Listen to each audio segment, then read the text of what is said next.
Hello friends, आज का lecture Jharkhand की कला एवं संस्कृति का ऑब्जेक्टिव प्रैक्टिस होगा और लेक्चर नंबर 5 तक इसमें कर चुके हैं। आज लेक्चर नंबर 6 होगा। झारखंड की जनजाति चल रहा था, कोरा जनजाति तक हो गया था। आज होगा कवर जनजाति। क्वेश्चन नंबर 1 है, कवर जनजाति का संबंध जो है वो किस प्रजातीय समूह से है। चलिए देखते हैं। जो कवर जनजाति है इन्हें कौरवों का वंशज माना जाता है। इनका संबंध प्रोटो ऑस्ट्रेलाइट प्रजाति समूह से है। इनकी भाषा का नाम है कवराती या फिर कवरासी या फिर सादरी और ये 31वें नंबर का जनजाति है और भारत सरकार के द्वारा 8 जनवरी 2003 में इसको जनजाति की श्रेणी में शामिल भी किया गया है। तो पहला क्वेश्चन है किस प्रजातीय समूह से है, तो ऑप्शन नंबर ए करेक्ट हो गया, प्रोटो ऑस्ट्रेलाइट प्रजाति समूह से है। क्वेश्चन नंबर 2 है कवर जनजाति किसके वंशज है, तो ये कवर जनजाति जो है वो कौरवों की वंशज है। क्वेश्चन नंबर 3 है कवर जनजाति की भाषा क्या है, तो इसकी भाषा है कवराती या फिर कवरासी या सादरी। क्वेश्चन नंबर 4 है कवर जनजाति झारखंड की कितने नंबर की जनजाति है, तो ये 31वें नंबर की जनजाति है जिसको कि 2003 में जनजाति की श्रेणी में शामिल किया गया है। क्वेश्चन नंबर 5 है कवर जनजाति को किस वर्ष भारत सरकार ने जनजाति की श्रेणी में शामिल किया है, तो 2003 में इसको शामिल किया गया है। क्वेश्चन नंबर 6 है कवर जनजाति का संकेंद्रण जो है वो किन क्षेत्रों में है, तो इनका जो कवर जनजाति के लोग हैं वो पाए जाते हैं, ज़्यादातर निवास करते हैं पलामू वाले एरिया में भी निवास करते हैं, गुमला वाले एरिया में भी निवास करते हैं और सिमडेगा में भी निवास करते हैं। तो इस तरह से उपयुक्त सभी जगह पे इनका संकेंद्रण है। क्वेश्चन नंबर 7 है कवर जनजाति में कितने गोत्र पाए जाते हैं। चलिए गोत्र देख लेते हैं। इनका वंश तो पितृ सत्यात्मक है, गोत्रों की संख्या 7 पाए जाते हैं, तो ऑप्शन नंबर सी 7 गोत्र पाए जाते हैं। क्वेश्चन नंबर 8 है कवर जनजाति के बारे में कौन सा कथन जो है वो सही है। पहला है कवर जनजाति का समाज पितृ सत्यात्मक और पितृवंशी है, ये तो अभी देखे सही है। और इनका समाज कैसा होता है, बहिर्विवाही होता है, बाहर दूसरी जो आपका गोत्र के साथ क्या होता है, शादी होता है, यानी बहिर्विवाही होता है। और तीसरा है अपने वंश या गोत्र से बाहर विवाह जो करने को कौन सी प्रथा कहा जाता है, कूटमैती प्रथा कहा जाता है। चलिए देखते हैं सारे पॉइंट। पहला तो पितृ सत्यात्मक, ये सही है। समाज कैसा है, बहिर्विवाही होता है, ये भी सही है, जिसका मतलब हो रहा है कि विवाह के लिए अपना वंश और गोत्र के बाहर के किसी कन्या को ढूंढा जाता है और इस प्रथा को कूटमैती प्रथा कहा जाता है, तो ये कथन भी सही है, बहुविवाही वाला। और ये कूटमैती प्रथा कहा जाता है, ये भी सही है।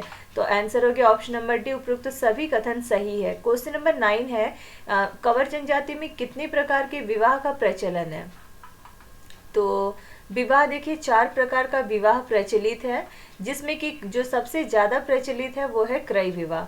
और इसके अतिरिक्त और कौन विवाह जो है इनमें होता है, तो सेवा विवाह, ढूकू विवाह और जिया विवाह भी प्रचलन पाया जाता है, लेकिन सबसे ज़्यादा जो प्रचलित में है वो है क्रय विवाह। कितने प्रकार का विवाह का प्रचलन है, 4 प्रकार के विवाह का प्रचलन है, 4 प्रकार का विवाह। क्वेश्चन नंबर 10 है इनमें से कौन सा विवाह जो है सबसे ज्यादा प्रचलित है, तो क्रय विवाह जो है सबसे ज्यादा प्रचलित है। क्वेश्चन नंबर 11 है बधू मूल्य को क्या कहा जाता है, बधू मूल्य ये रहा, बधू मूल्य को सुकदाम कहा जाता है, सुकदाम ऑप्शन नंबर बी हो जाएगा, सुकदाम कहा जाता है बधू मूल्य को।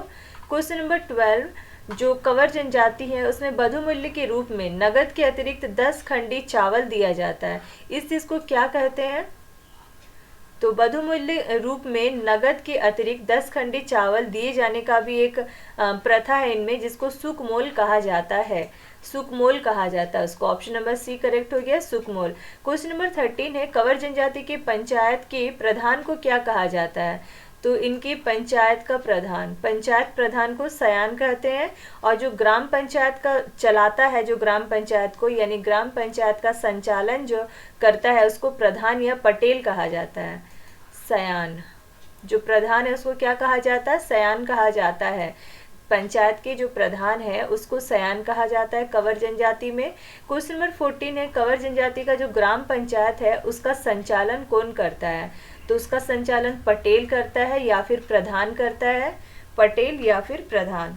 क्वेश्चन नंबर 15 है कवर जनजाति का प्रमुख पेशा क्या है, इनका प्रमुख पेशा है कृषि कार्य, तो ऑप्शन नंबर ए करेक्ट हो गया, कृषि कार्य। क्वेश्चन नंबर 16 है कवर जनजाति के बारे में कौन सा कथन सही है, तो ये लोग सरना धर्मावलंबी होते हैं और इनके सर्वोच्च देवता भगवान है जो सूर्य के प्रतिरूप है। देखिए, इन जो सरना कंवर जनजाति है वो सरना धर्मावलंबी है और इनके सर्वोच्च देवता भगवान है जो कि सूर्य के प्रतिरूप है। तो ये दोनों कथन क्या हो गया, सही हो गया। तो आंसर हो जाएगा ऑप्शन नंबर सी, उपरोक्त दोनों कथन जो है वो सत्य है। क्वेश्चन नंबर 17 है, कंवर जनजाति का जो ग्राम देवता है उसको क्या कहा जाता है? तो इनकी जो ग्राम देवता है उसको खूट देवता कहा जाता है और पुजारी को पाहन या फिर वैगा कहा जाता है। तो खूट देवता, इनके जो ग्राम देवता है उसको खूट देवता कहा जाता है। Option number A correct. Question number 18 है, गांव का जो पुजारी है उसको क्या कहा जाता है? इसको पाहन या फिर वैगा कहा जाता है। नेक्स्ट आपका है कोल जनजाति। क्वेश्चन नंबर 1 है, प्रजातीय दृष्टि से देखा जाए तो कोल जनजाति को किस समूह में रखा जाता है? चलिए अब थोड़ा कोल जनजाति को देखते हैं। तो इसमें ये भी प्रोटो ऑस्ट्रेलाइड समूह से संबंधित है और इनकी भाषा का नाम क्या है? कोल है। और यदि भाषाई रूप से देखा जाए तो ये इनका संबंध जो है वो कोलेरियन समूह से है। और ये कोल जनजाति जो है वो 32वीं जनजाति है जिसे भारत सरकार ने 2003 में ही जनजाति की श्रेणी में शामिल किया है। तो ये किस समूह में रखा जाता है प्रजातीय दृष्टि से? कोल जनजाति को प्रोटो ऑस्ट्रेलाइड प्रजाति समूह में रखा जाता है। क्वेश्चन नंबर 2 है, कोल जनजाति के बारे में कौन सा कथन सही है? तो इनकी भाषा का नाम भी कोल है, तो ये कथन तो सही है। और इनका संबंध कोलेरियन भाषा समूह से है, तो ये कथन भी सही है। आंसर हो गया ऑप्शन नंबर सी, उपयुक्त दोनों कथन जो है वो सही है। क्वेश्चन नंबर 3, कोल जनजाति जो है वो झारखंड की कितने नंबर की जनजाति है? तो ये आपका 32 नंबर का जनजाति है, 32वीं जनजाति है कोल जनजाति। क्वेश्चन नंबर 4 है, कोल जनजाति को किस वर्ष भारत सरकार ने जनजाति की श्रेणी में शामिल किया है? तो ये भी 2003 में शामिल हुआ है कोल जनजाति। क्वेश्चन नंबर 5 है, कोल जनजाति का संकेंद्रण जो है वो किस जिले में है? कोल जनजाति, इसका जो संकेंद्रण है वो देवघर, दुमका और गिरिडीह जिले में है। देवघर, दुमका और गिरिडीह, देवघर, दुमका और गिरिडीह, ये तीनों जिले में कोल जनजाति के लोग ज़्यादातर निवास करते हैं। तो आंसर हो गया option number D. Question number 6 है, कोल जनजाति के बारे में कौन सा कथन जो है वो सत्य नहीं है? गलत पूछा है। पहला है कि इनका परिवार पितृ सत्यात्मक होता है और इनमें गोत्रों की संख्या 12 होती है। चलिए चेक करते हैं। देखिए, परिवार कैसा होता है? पितृ सत्यात्मक और पितृवंश, ये सही है। और इनमें गोत्र कितने हैं? 12 गोत्र में बटे हुए हैं, ये भी सही है। तो ये दोनों कथन ही सही है, ये भी कथन सही है और ये कथन भी सही है। तो आंसर हो गया ऑप्शन नंबर सी, उपयुक्त दोनों कथन सही है। क्वेश्चन नंबर 7 है, कोल जनजाति में बधु मूल्य को क्या कहा जाता है? तो इसमें जो बधु मूल्य है उसको पोटे कहा जाता है, जो गांव का प्रधान होता है उसको मांझी कहा जाता है। तो इसको बधु मूल्य को पोटे कहा जाता है। क्वेश्चन नंबर 8, जो गांव का प्रधान है उसको क्या कहा जाता है? तो गांव के प्रधान को मांझी कहा जाता है। क्वेश्चन नंबर 9 है, कोल जनजाति जो है वो परंपरागत पेशा क्या है इनका? तो कोल जनजाति का परंपरागत पेशा जो है लोहा गलाना और उनसे सामान बनाना, लोहा गलाना। ऑप्शन नंबर ए करेक्ट हो गया। क्वेश्चन नंबर 10 है, इनके प्रमुख देवता कौन है? तो इनके जो प्रमुख देवता है वो है सिंह बोंगा। सिंह बोंगा इनके प्रमुख देवता है, तो ऑप्शन नंबर बी करेक्ट हो गया, सिंह बोंगा। क्वेश्चन नंबर 11 है, कोल जनजाति के बारे में कौन सा कथन सही है, सत्य पूछा है? तो ये कोल जनजाति के लोग जो है वर्तमान समय में अपना परंपरागत व्यवसाय को छोड़कर तेजी से कृषि को अपना रहे हैं। तो ये कथन आपका देखते हैं सही है या नहीं। तीव्रता से कृषि को अपना व्यवसाय बना रहे हैं वर्तमान समय में। लोहा गलाना इनका परंपरागत पेशा है, लेकिन वर्तमान में क्या कर रहे हैं? ये तेजी से कृषि को अपना व्यवसाय बना रहे हैं। तो ये कथन तो सही है। दूसरा कथन है कि इनमें सरना धर्म के अनुयायी है, कोल धर्म के लोग जो है वो सरना धर्म के अनुयायी है और ये लोग भगवान शंकर, बजरंगबली, दुर्गा व काली की भी पूजा करते हैं। तो ये रहा, कोल जनजाति के लोग जो है सरना धर्म के अनुयायी है और शंकर भगवान, बजरंगबली, दुर्गा और काली की भी पूजा करते हैं और इनमें हिंदू धर्म का सबसे ज़्यादा प्रभाव भी है। तीसरा है, कोल जनजाति पर हिंदू धर्म का सबसे ज़्यादा प्रभाव पड़ा है। तो इस तरह से ये तीनों कथन जो है वो सही है। तो आंसर हो गया ऑप्शन नंबर डी करेक्ट, उपयुक्त सभी कथन सही है। नेक्स्ट है झारखंड की आदिम जनजातियाँ। टोटल 8 आदिम जनजाति है झारखंड में, जिनमें से पहला जो हम स्टार्ट करने जा रहे हैं वो है माल पहाड़िया से। क्वेश्चन नंबर 1 है, प्रजातीय दृष्टि से यदि देखा जाए तो माल पहाड़िया जनजाति जो है वो किस समूह में रखा जाता है? तो माल पहाड़िया जनजाति, चलिए देखते हैं।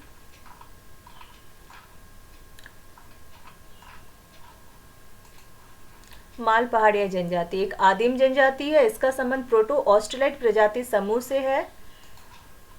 तो इसका आंसर हो गया ऑप्शन नंबर ए, प्रोटो ऑस्ट्रेलाइट प्रजाति समूह।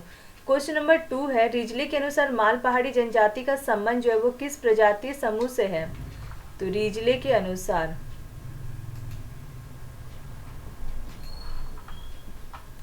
के अनुसार देखा जाए तो इनका संबंध द्रविड़ समूह से है।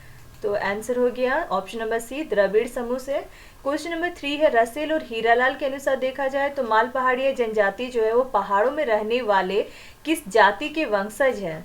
तो रसेल और हीरालाल के अनुसार जो माल पहाड़ी जनजाति के लोग हैं, ये पहाड़ों में जो रहने वाले लोग हैं वो सकरा जाति के वंशज है। सकरा जाति, ऑप्शन नंबर बी करेक्ट, सकरा जाति के वंशज है। क्वेश्चन नंबर 4 है, बुचानन हैमिल्टन के अनुसार माल पहाड़िया जनजाति का संबंध जो है वो किससे है?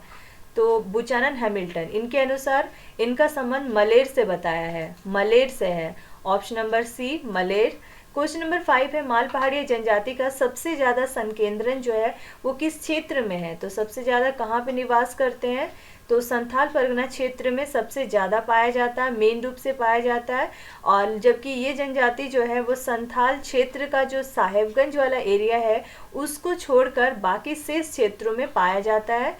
इनकी भाषा क्या है? मालतो है, जो कि द्रविड़ भाषा परिवार से संबंधित है। तो ये हो गया आपका संथाल परगना वाला एरिया में सबसे ज़्यादा लोग निवास करते हैं माल पहाड़िया जनजाति का। तो सर्वाधिक संकेंद्रण जो है वो संथाल परगना है। क्वेश्चन नंबर 6 है, माल पहाड़िया जनजाति जो है वो संथाल परगना क्षेत्र के किस जिले में नहीं पाई जाती है? तो ये साहेबगंज जिले में नहीं पाई जाती है। क्वेश्चन नंबर 7 है, माल पहाड़िया जनजाति की भाषा क्या है? तो इनकी भाषा है मालतो। क्वेश्चन नंबर 8 है, माल पहाड़िया जनजाति की भाषा जो मालतो है उसका संबंध किस भाषा परिवार से है? तो इनका संबंध जो है वो द्रविड़ भाषा परिवार से है। क्वेश्चन नंबर 9 है, माल पहाड़िया जनजाति के बारे में कौन सा कथन सही है?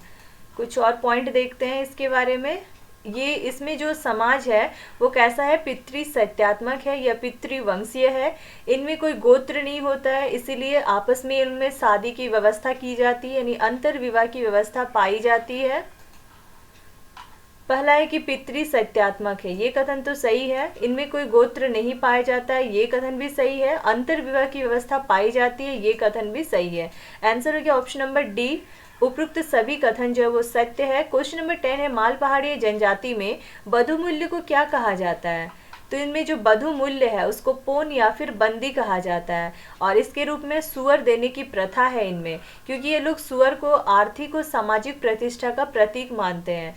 तो बधु मूल्य को पोन या फिर बंदी, ऑप्शन नंबर बी करेक्ट हो गया, पोन या बंदी कहा जाता है बधु मूल्य को। क्वेश्चन नंबर 11, माल पहाड़िया जनजाति में बधु मूल्य के रूप में क्या देने की प्रथा है? तो इसमें सुअर देने की प्रथा है। क्वेश्चन नंबर 12 है, माल पहाड़िया जनजाति में विवाह हेतु कन्या ढूंढने वाले व्यक्ति को क्या कहा जाता है? तो विवाह कराने के लिए जो लड़की ढूंढते हैं, उस जो अगवा होता है लड़की ढूंढने वाला, उसको क्या कहा जाता है? तो ये रहा, इस जनजाति में जो अगवा होता है, विवाह हेतु कन्या ढूंढने वाला जो व्यक्ति होता है उसको सीथु या सीथुदार कहा जाता है। सीथु या फिर सीथुदार, option number A correct. Question number 13 है, माल पहाड़िया जनजाति के बारे में कौन सा कथन सही है? तो पहली बात कि ये सुअर को इनका जो सामाजिक और आर्थिक प्रतिष्ठा का प्रतीक माना जाता है। इनमें सुअर को सामाजिक भी और आर्थिक दोनों ही प्रतिष्ठा का प्रतीक माना जाता है, ये ऑप्शन नंबर 1 करेक्ट है। दूसरा है, सभी वैवाहिक खर्चों का जो भुगतान है वो वर पक्ष के द्वारा किया जाता है। देखिए इस जनजाति में क्या होता है, वर द्वारा सभी विवाह से रिलेटेड जितने भी खर्चे होते हैं उसका भुगतान जो है वो वर पक्ष के द्वारा, वर के द्वारा किया जाता है। तो ये कथन भी सही है। तो आंसर हो गया ऑप्शन नंबर सी, उपयुक्त दोनों कथन जो है वो सही है माल पहाड़िया जनजाति के बारे में।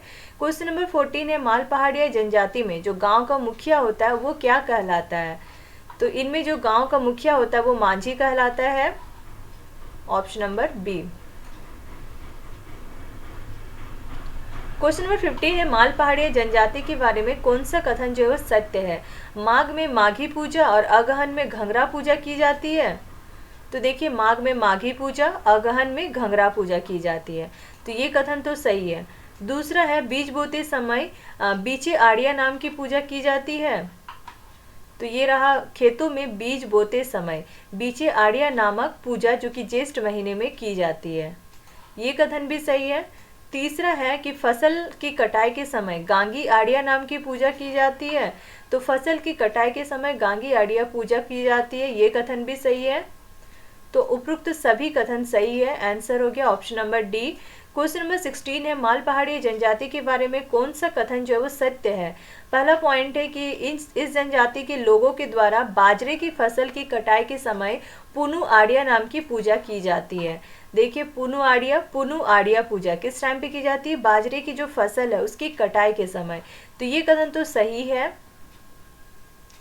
दूसरा है कि लोगों का जो प्रमुख त्योहार है वो कर्मा, फागु और नवाखानी है। तो इनका प्रमुख त्योहार क्या क्या है? कर्मा, फागु और नवाखानी जो है वो इस जनजाति के प्रमुख त्योहार है, तो ये कथन भी सही है।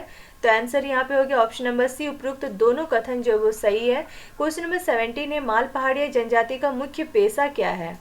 तो इनका जो मुख्य पेशा है वो झूम कृषि है, खाद्य संग्रहण है और शिकार करना। झूम कृषि, खाद्य संग्रहण और शिकार, ये उपरोक्त तीनों जो है इनका मुख्य पेशा है। ऑप्शन नंबर डी करेक्ट हो गया। क्वेश्चन नंबर 18 है, माल पहाड़िया जनजाति में जो स्थानांतरणशील कृषि है उसको क्या कहा जाता है?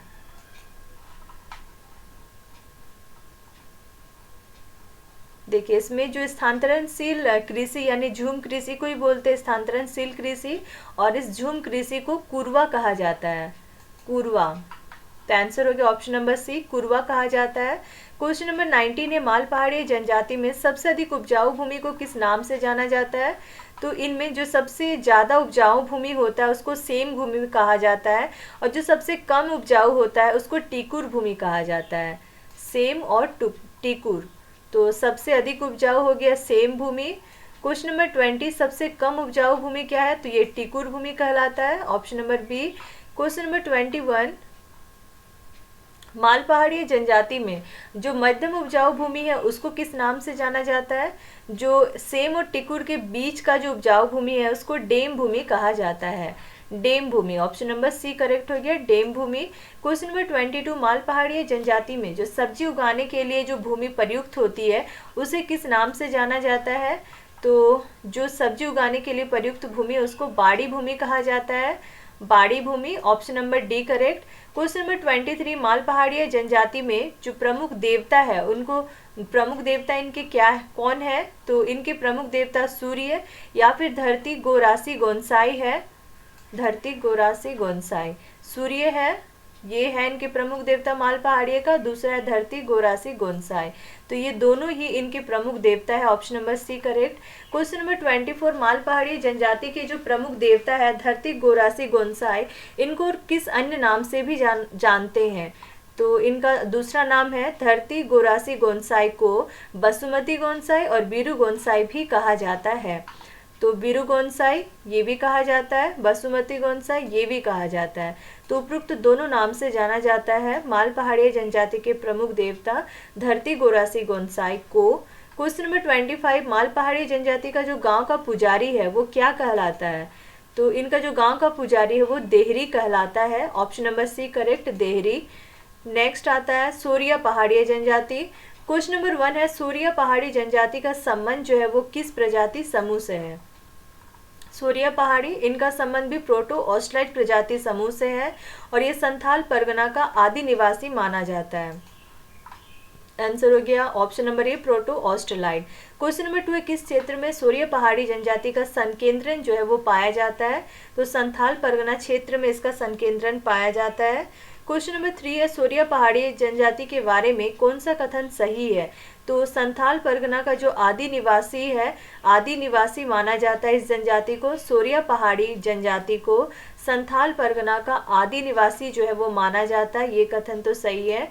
उसके बाद प्रमुख संकेंद्रण राजमहल क्षेत्र के दामिनी कोह में है। देखिए, प्रमुख संकेंद्रण कहाँ पे है? राजमहल क्षेत्र के दामिन एक कोह में है। तो ये कथन भी सही है। तीसरा है कभी भी अपनी स्वतंत्रता जो है वो मुगल और मराठा के हाथ में नहीं सौंपी थी सोरिया पहाड़ी जनजाति के लोग। तो ये कथन भी सही है। देखिए, इस जनजाति ने अंग्रेजी शासन से पहले कभी भी अपनी स्वतंत्रता को मुगलों या मराठों के हाथ में नहीं सौंपा। तो ये कथन भी सही है। इस तरह से ऑप्शन नंबर डी करेक्ट हो गया। उपयुक्त सभी कथन सही है। क्वेश्चन नंबर 4 है सोरिया पहाड़ी जनजाति जो है वो स्वयं को किस नाम से पुकारती है? तो ये खुद को कौन से नाम से पुकारती है?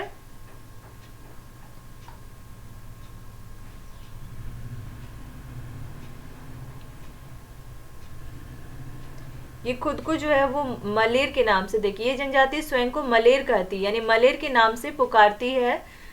तो यहाँ पे हो गया ऑप्शन नंबर ए, मलेर, मलेर नाम से पुकारती है। क्वेश्चन नंबर 5 है सोरिया पहाड़ी जनजाति की भाषा क्या है? तो इनकी भाषा है मालतो, मालतो ही इनकी भाषा है। देखिए, इनकी भाषा है मालतो, जो कि द्रविड़ भाषा परिवार से संबंधित है। बोलचाल हेतु ये बांग्ला भाषा का भी प्रयोग करते हैं। क्वेश्चन नंबर 6 है सोरिया पहाड़ी जनजाति के लोग बोलचाल में किस भाषा का प्रयोग करते हैं? तो बांग्ला भाषा का प्रयोग करते हैं। Option number C correct. Question number 7 है सोरिया जनजाति के बारे में कौन सा कथन सही नहीं है? तो अधिकांशतः पहाड़ों में रहते हैं सोरिया जनजाति। चलिए देख लेते हैं। यस, मुख्यतः क्या है, पहाड़ी क्षेत्रों में निवास करती है सोरिया जनजाति, और इनके जो निवास है उसको अड्डा कहा जाता है। तो ये पहला कथन तो सही है, पहाड़ों में ज़्यादातर लोग रहते हैं और इनका जो आवास होता है, घर होता है, उसको अड्डा कहा जाता है। ये कथन भी सही है। उपयुक्त दोनों कथन सही है। ऑप्शन नंबर डी करेक्ट हो गया। क्वेश्चन नंबर 8 है सोरिया पहाड़ी जनजाति के बारे में कौन सा कथन जो है वो सही नहीं है? अब गलत कौन सा ये दिखाना है। तो इनका समाज कैसा होता है? इनका समाज जो है पितृ सत्यात्मक होता है और विवाह में लड़की की सहमति जो है वो अनिवार्य या आवश्यक मानी जाती है, और सबसे ज्यादा प्रचलित विवाह इनका आयोजित विवाह होता है। तो पहला कथन तो सही है, पितृ सत्यात्मक। दूसरा है लड़की की सहमति अनिवार्य, ये कथन भी सही है। और सर्वाधिक प्रचलित विवाह जो है आयोजित विवाह, ये कथन भी सही है। इसमें बहिर्जातीय विवाह की मान्यता होती है। तो बहिर्जातीय विवाह, तो देखिए इसमें बहिर्जातीय विवाह जो है वो निषिद्ध होता है, मान्यता नहीं होता है। तो ये कथन जो है वो गलत है पूरी तरह से। तो आंसर हो गया ऑप्शन नंबर डी, जो कि सत्य नहीं है। क्वेश्चन नंबर 9 है सोरिया पहाड़ी जनजाति में विवाह संस्कार संपन्न कराने वाला जो व्यक्ति होता है उसको क्या कहा जाता है? जो देखिए विवाह संस्कार है, विवाह के जो भी नियम कानून है उन सब चीज़ों को जो पूरा कराता है, संपन्न कराने वाला जो व्यक्ति होता है उसको वेद सीठू कहा जाता है, वेद सीठू। तो ऑप्शन नंबर सी करेक्ट हो गया। क्वेश्चन नंबर 10 है सोरिया पहाड़ी जनजाति में बधु मूल्य को किस नाम से जाना जाता है? तो इसमें जो बधु मूल्य है उसको पौन कहा जाता है, बधु मूल्य को पौन कहा जाता है। ऑप्शन नंबर सी, पौन। क्वेश्चन नंबर 11 है युवा गृह को क्या कहा जाता है? तो इनमें जो युवा गृह है इसको कोड़वाह कहा जाता है, कोड़वाह। ऑप्शन नंबर सी, कोड़वाह। क्वेश्चन नंबर 12 है युवकों का जो युवा गृह है उसको क्या कहा जाता है? जो युवक है, युवकों का जो युवा गृह है उसको मसरमक कोड़वाह कहा जाता है, मसरमक कोड़वाह। Option number B. Question number 13 है जो युवती है, युवतियों का जो युवा गृह है उसको किस नाम से जाना जाता है? तो युवतियों के लिए पेलमक कोड़वा है, पेलमक। ऑप्शन नंबर ए, पेलमक कोड़वा। क्वेश्चन नंबर 14 है सोरिया पहाड़ी जनजाति के बारे में कौन सा कथन सही है? तो इनमें देखिए कोई गोत्र नहीं पाया जाता है, तो ये कथन तो सही है, गोत्र नहीं पाया जाता है। दूसरा, इनमें विवाह विच्छेद यानी जो अलग अलग हो जाते हैं तथा पुनर्विवाह, दोबारा शादी की भी प्रथा है और एक दूसरे से अलग होने की भी प्रथा पाई जाती है। तो ये देखिए इसमें है विवाह विच्छेद और पुनर्विवाह की प्रथा जो है वो पाई जाती है। तो ये कथन भी सही है। तो आंसर हो गया ऑप्शन नंबर सी, उपयुक्त दोनों कथन सही है। क्वेश्चन नंबर 15 है सोरिया पहाड़ी जनजाति में गांव का जो मुखिया है वो क्या कहलाता है? इसमें जो गांव का मुखिया है या पुजारी है वो मांझी कहलाते हैं। गांव का मुखिया भी मांझी कहलाता है और गांव का जो पुजारी है वो भी मांझी कहलाता है, और ये ग्राम पंचायत की अध्यक्षता भी करता है, Manjhi. Option number A correct हो गया, गांव का मुखिया मांझी कहलाता है। क्वेश्चन नंबर 16 है सोरिया पहाड़ी जनजाति के बारे में कौन सा कथन जो है वो सही है, सत्य है पूछा है? तो इनमें प्रमुख त्योहार जो है वो फसलों पर आधारित होता है। तो इनके जो प्रमुख त्योहार है वो फसलों पर आधारित होता है, जिसे कि आड़िया कहा जाता है। तो ये कथन तो सही है, फसलों पर आधारित होता है और फसलों पर जो आधारित त्योहार है उसको आड़िया कहा जाता है, ये कथन भी सही है। आंसर हो गया ऑप्शन नंबर सी, उपरोक्त तो दोनों कथन सही है। क्वेश्चन नंबर 17 है, सोरिया पहाड़ी जनजाति में जो प्रचलित इन त्योहारों के संबंध में कौन सा मिलान जो है वो सही है।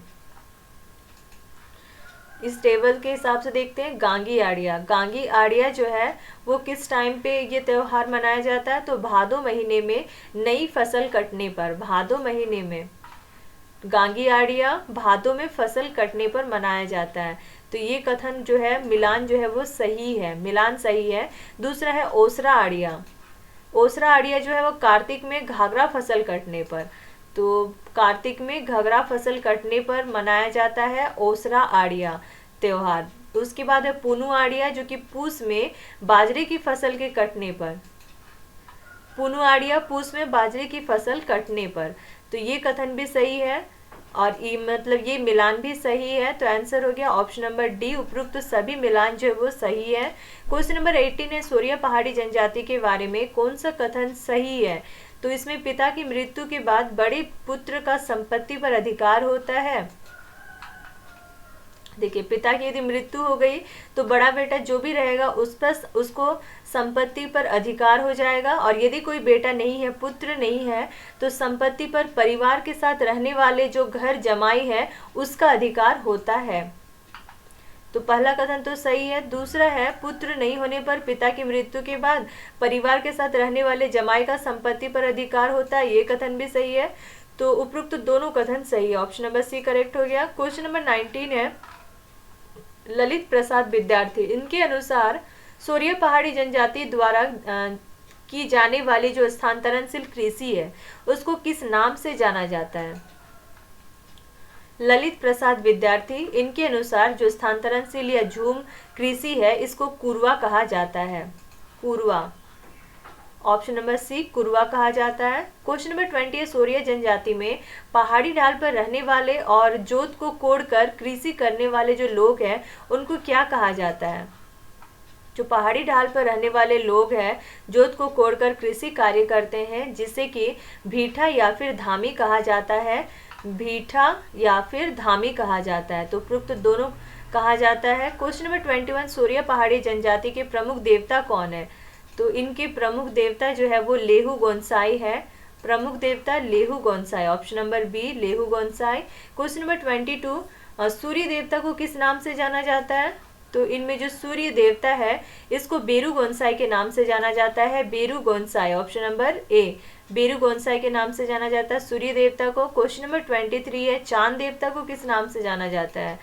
तो इनमें जो चांद देवता है उसको बिल्फ गोंसाई के नाम से जाना जाता है, Bilf Gonsai, option number B Bilf Gonsai. Question number 24, काल देवता को किस नाम से जाना जाता है। काल देवता को काल गोंसाई के नाम से जाना जाता है, काल देवता को काल गोंसाई के नाम से जाना जाता है। क्वेश्चन नंबर 25, राजमार्ग देवता को किस नाम से जाना जाता है। तो जो राजमार्ग देवता है उसको पो गोंसाई के नाम से जाना जाता है, ऑप्शन नंबर ए पो गोंसाई। क्वेश्चन नंबर 26, जो सत्य देवता है उनको किस नाम से जाना जाता है।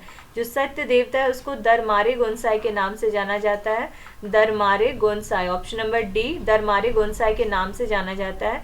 क्वेश्चन नंबर 27, जो जन्म देवता है उनको किस नाम से जाना जाता है। जन्म देवता को जरमात्रे गोंसाई के नाम से जाना जाता है, जरमात्रे, ऑप्शन नंबर डी जरमात्रे गोंसाई के नाम से जाना जाता है जन्म देवता को। क्वेश्चन नंबर 28 है, शिकार देवता को किस नाम से जाना जाता है। तो शिकार देवता को ओटका के नाम से जाना जाता है, ओटगा, ऑप्शन नंबर ए ओटका के नाम से जाना जाता है शिकार देवता को। क्वेश्चन नंबर 29 है, जो धार्मिक कार्यों का संपादन करने वाला जो व्यक्ति होता है उसे क्या कहा जाता है। जो धार्मिक कार्यों को करते हैं, धार्मिक कार्यों का जो संपादन होता है वो कांदो मांझी द्वारा किया जाता है, कांदो मांझी के द्वारा, ऑप्शन नंबर सी कांदो मांझी कहा जाता है।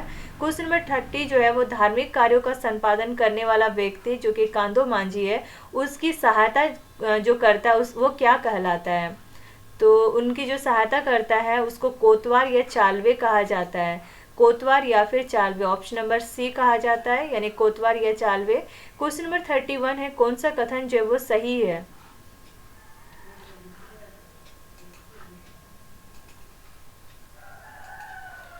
क्वेश्चन नंबर 31, सोरिया पहाड़ी जनजाति के बारे में कौन सा कथन सही है? तो रिजले के अनुसार सोरिया पहाड़ी जनजाति का जो धार्मिक संबंध है वो जीववाद से है। तो चलिए देख लेते हैं। धार्मिक कार्यों का संपादन हो गया। उसके रिजले के अनुसार इस जनजाति का धार्मिक संबंध जो है जीववाद से है, तो ये कथन तो सही है। दूसरा कथन है सोरिया पहाड़ी जनजाति में पूर्वज पूजा का विशेष महत्व है, तो इसमें पूर्वज पूजा का विशेष महत्व है, ये कथन भी सही है। आंसर हो गया ऑप्शन नंबर सी, उपरोक्त दोनों कथन सही है।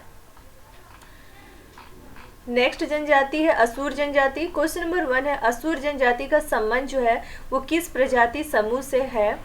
तो असुर जनजाति, इसका संबंध भी प्रोटो ऑस्ट्राइज प्रजाति समूह से है और ये सबसे पुराना और आदिम जनजाति है, प्राचीनतम एंड आदिम जनजाति है। और एक किस तरह का जनजाति है? अल्पसंख्यक जनजाति है और इस जनजाति को पूर्वा देवा भी कहा जाता है और सिंधु घाटी सभ्यता का प्रतिष्ठापक भी माना जाता है असुर जनजाति को। तो ऑप्शन नंबर ए प्रोटो ऑस्ट्राइड प्रजाति समूह के अंतर्गत आता है असुर जनजाति। क्वेश्चन नंबर 2 है कौन जो है वो झारखंड की प्राचीनतम एवं आदिम जनजाति है? तो असुर जनजाति सबसे पुरानी जनजाति है और आदिम जनजाति है। क्वेश्चन नंबर 3 है किस जनजाति को पूर्व देवा कहा जाता है? तो असुर जनजाति को ही पूर्व देवा भी कहा जाता है। क्वेश्चन नंबर 4 है किस जनजाति को सिंधु घाटी सभ्यता का प्रतिष्ठापक माना जाता है? तो असुर जनजाति को ही सिंधु घाटी सभ्यता का प्रतिष्ठापक भी माना जाता है। क्वेश्चन नंबर 5 है असुर जनजाति का प्रवेश किस क्षेत्र से हुआ था? झारखंड में असुर जनजाति का प्रवेश जो वो कहाँ से हुआ था? तो ये कहाँ से आए थे?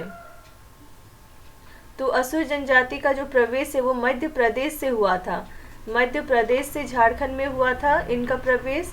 ऑप्शन नंबर डी करेक्ट हो गया, मध्य प्रदेश। क्वेश्चन नंबर 6 है असुर जनजाति की भाषा है असुरी, इसका संबंध किस भाषा समूह से है? तो इनकी भाषा है असुरी और असुरी भाषा का संबंध जो है वो ऑस्ट्रो एशियाटिक भाषा समूह से है। Option number C Austro Asiatic भाषा समूह से। क्वेश्चन नंबर 7 है असुर जनजाति की भाषा को और किस अन्य नाम से भी जाना जाता है? तो इनकी भाषा को मालई भाषा भी कहा जाता है, तो ऑप्शन नंबर ए हो गया, मालई भाषा भी कहा जाता है। क्वेश्चन नंबर 8 है किस ग्रंथ में असुर जनजाति का उल्लेख मिलता है? तो असुर जनजाति का जो उल्लेख है वो ऋग्वेद में भी मिलता है, आरण्यक में और उपनिषद और महाभारत जैसे जो ग्रंथ है इनमें मिलता है। तो आरण्यक, उपनिषद, आरण्यक और महाभारत उपरोक्त सभी। क्वेश्चन नंबर 9 है किस जनजाति का उल्लेख ऋग्वेद में किया गया है? तो इनमें से जो असुर जनजाति है इसका उल्लेख ऋग्वेद में किया गया है। क्वेश्चन नंबर 10 है ऋग्वेद में असुर जनजाति का उल्लेख विभिन्न नामों से किया गया है, तो उसके नाम का अर्थ के साथ मिलान करना है। देखिए ये सब नाम है अनासा यानी चिपटी नाक वाला, तो यहाँ पे देखिए अनासा चिपटी नाक वाला इसका अर्थ होता है, ये सही है। दूसरा है अव्रत, अव्रत क्या है? भिन्न आचरण करने वाला, तो भिन्न आचरण करने वाला, ये भी सही है। और तीसरा है मृदवाच, मृदवाच क्या होता है? अस्पष्ट बोलने वाला, जो स्पष्ट नहीं बोलता है, तो ये 3 जो है इसका सही है।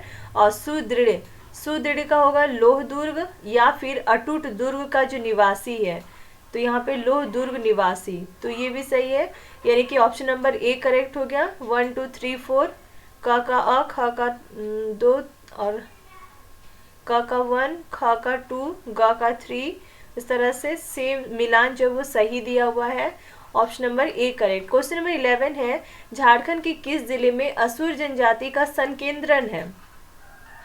तो देखिए असुर जनजाति सबसे ज़्यादा जो निवास करते हैं वो लातेहार में, गुमला में, लोहरदगा में, उसके अलावा सिंहभूम और धनबाद जिले में निवास करते हैं। तो सबसे ज़्यादा संकेंद्रण जो है वो आपका लातेहार में भी है, लोहरदगा में भी है, गुमला जिले में भी है। उपरोक्त सभी जगहों पे असुर जनजाति के लोग सबसे ज़्यादा निवास करते हैं। क्वेश्चन नंबर 12 है किस क्षेत्र में असुर जनजाति का सबसे ज़्यादा संकेंद्रण पाया जाता है?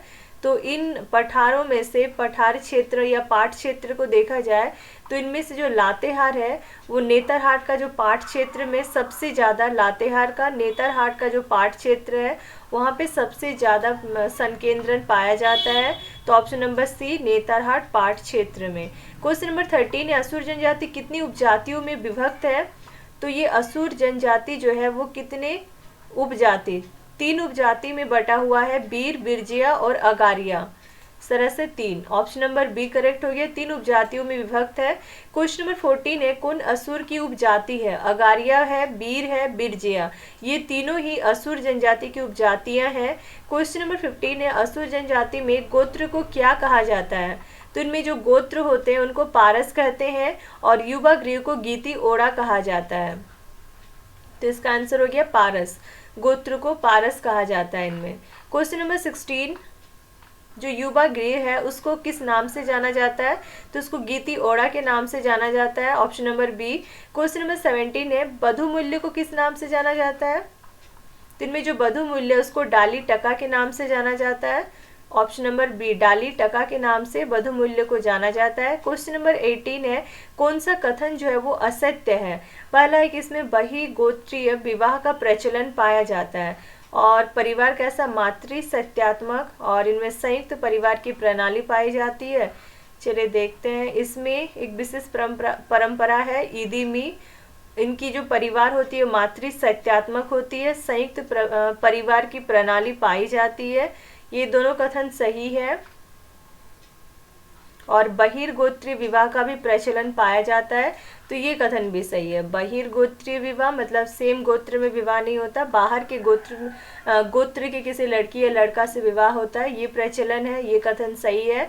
उसके बाद इनका परिवार मातृ सत्यात्मक, ये कथन भी सही है। जो ज्वाइंट फैमिली वाला प्रणाली होता है, संयुक्त परिवार की प्रणाली भी इसमें पाई जाती है। तो उपरोक्त सभी कथन सही है असुर जनजाति के बारे में, तो असत्य कोई भी नहीं है। क्वेश्चन नंबर 19 है असुर जनजाति में किस विशेष परंपरा के तहत बिना विवाह किए लड़का और लड़की जो है वो पति पत्नी की भांति साथ में रहते हैं? तो इस प्रथा को ये लोग ईदीमी बोलते हैं, ईदीमी प्रथा, परंपरा या प्रथा। क्वेश्चन नंबर 20 है असुर जनजाति के बारे में कौन सा कथन सही है? सही है पहला है कि कुंवारे लड़के और लड़कियों द्वारा केले का पौधा लगाना जो है वो मना रहता है, वर्जित होता है। तो इनमें देखिए कुंवारे लड़के हो या लड़कियां हो, इनके द्वारा केला का पौधा लगाना जो है वो वर्जित रहता है, तो ये कथन सही है। दूसरा है गर्भवती महिलाओं को ग्रहण देखना भी निषेध रहता है, मना रहता है, तो गर्भवती महिला द्वारा ग्रहण देखना निषिद्ध है, तो ये कथन भी सही है। उपरोक्त दोनों कथन सही है, ऑप्शन नंबर सी करेक्ट हो गया।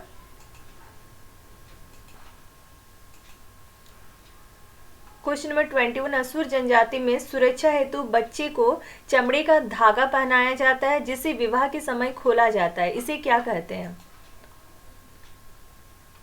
तो देखिए इस जनजाति में क्या है, सुरक्षा के लिए जो भी बच्चे रहते हैं उनको चमड़े का एक धागा पहनाने की परंपरा है जो कि उनकी विवाह के समय खोल दिया जाता है और इसे चामबंदी संस्कार कहा जाता है, चामबंदी, ऑप्शन नंबर सी करेक्ट हो गया, चामबंदी संस्कार।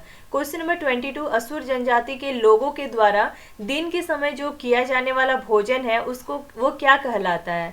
तो दिन के समय दिन के भोजन को लोलो घेटू जो मैंकू कहा जाता है, लोलो घेटू जो मैंकू, ऑप्शन नंबर ए करेक्ट हो गया। क्वेश्चन नंबर 23 रात के समय किया जाने वाला भोजन क्या कहलाता है? तो रात के समय का जो भोजन है उसको छोटू जो मैंकू कहते हैं, छोटू जो मैंकू, ऑप्शन नंबर सी करेक्ट, छोटू जो मैंकू। क्वेश्चन नंबर 24 असुर जनजाति में हड़िया को क्या कहा जाता है? तो इनमें जो हड़िया एक इनका प्रिय प्रमुख पेय है और जिसे कि बोथा या फिर झरनुई भी कहा जाता है, बोथा या फिर झरनुई भी कहा जाता है, ऑप्शन नंबर सी दोनों है। क्वेश्चन नंबर 25 असुर जनजाति की जो संस्कृति है उसको क्या कहा जाता है? तो इनकी संस्कृति को मई संस्कृति कहा जाता है, मई संस्कृति, ऑप्शन नंबर सी मई संस्कृति। क्वेश्चन नंबर 26 इनका जो नृत्य स्थल है उसको क्या कहा जाता है? तो इनके नृत्य स्थल को अखरा कहा जाता है, अखरा, ऑप्शन नंबर सी अखरा कहा जाता है। क्वेश्चन नंबर 27 इनका प्रमुख पेशा क्या है? तो इनका प्रमुख पेशा जो है वो लोहा गलाना है परंपरागत रूप से, लेकिन वर्तमान समय में ये अस्थायी कृषि भी करने लगे हैं, लोहा गलाना, ऑप्शन नंबर बी लोहा गलाना इनका प्रमुख पेशा है परंपरागत रूप से। क्वेश्चन नंबर 28 असुर जनजाति के जो सर्वोच्च देवता है वो कौन है? इनके सर्वोच्च देवता सिंह बोंगा है और जो धार्मिक प्रधान है उसको बैगा कहा जाता है। तो इनके सर्वोच्च देवता कौन है? Sing Bonga. Option number A correct. Question number 29, इनके धार्मिक प्रधान को क्या कहा जाता है? तो धार्मिक प्रधान को बैगा कहा जाता है। क्वेश्चन नंबर 30, इनका जो धार्मिक प्रधान बैगा है उसका सहयोगी क्या कहलाता है? तो जो बैगा का साथ देता है, सहायता करता है, वो सुबारी कहलाता है। सुबारी। ऑप्शन नंबर बी सुबारी कहलाता है। क्वेश्चन नंबर 31, असुर जनजाति में जादू टोना करने वाला व्यक्ति को क्या कहा जाता है? तो इनमें जो जादू टोना करने वाला व्यक्ति होता है वो उसे माटी कहा जाता है। उसे माटी कहा जाता है। ऑप्शन नंबर बी माटी। क्वेश्चन नंबर 32, कौन सा कथन सही है? पहली संतान जो है वो कन्या होना बहुत ही ज़्यादा शुभ माना जाता है। इनमें देख लेते हैं इसको भी।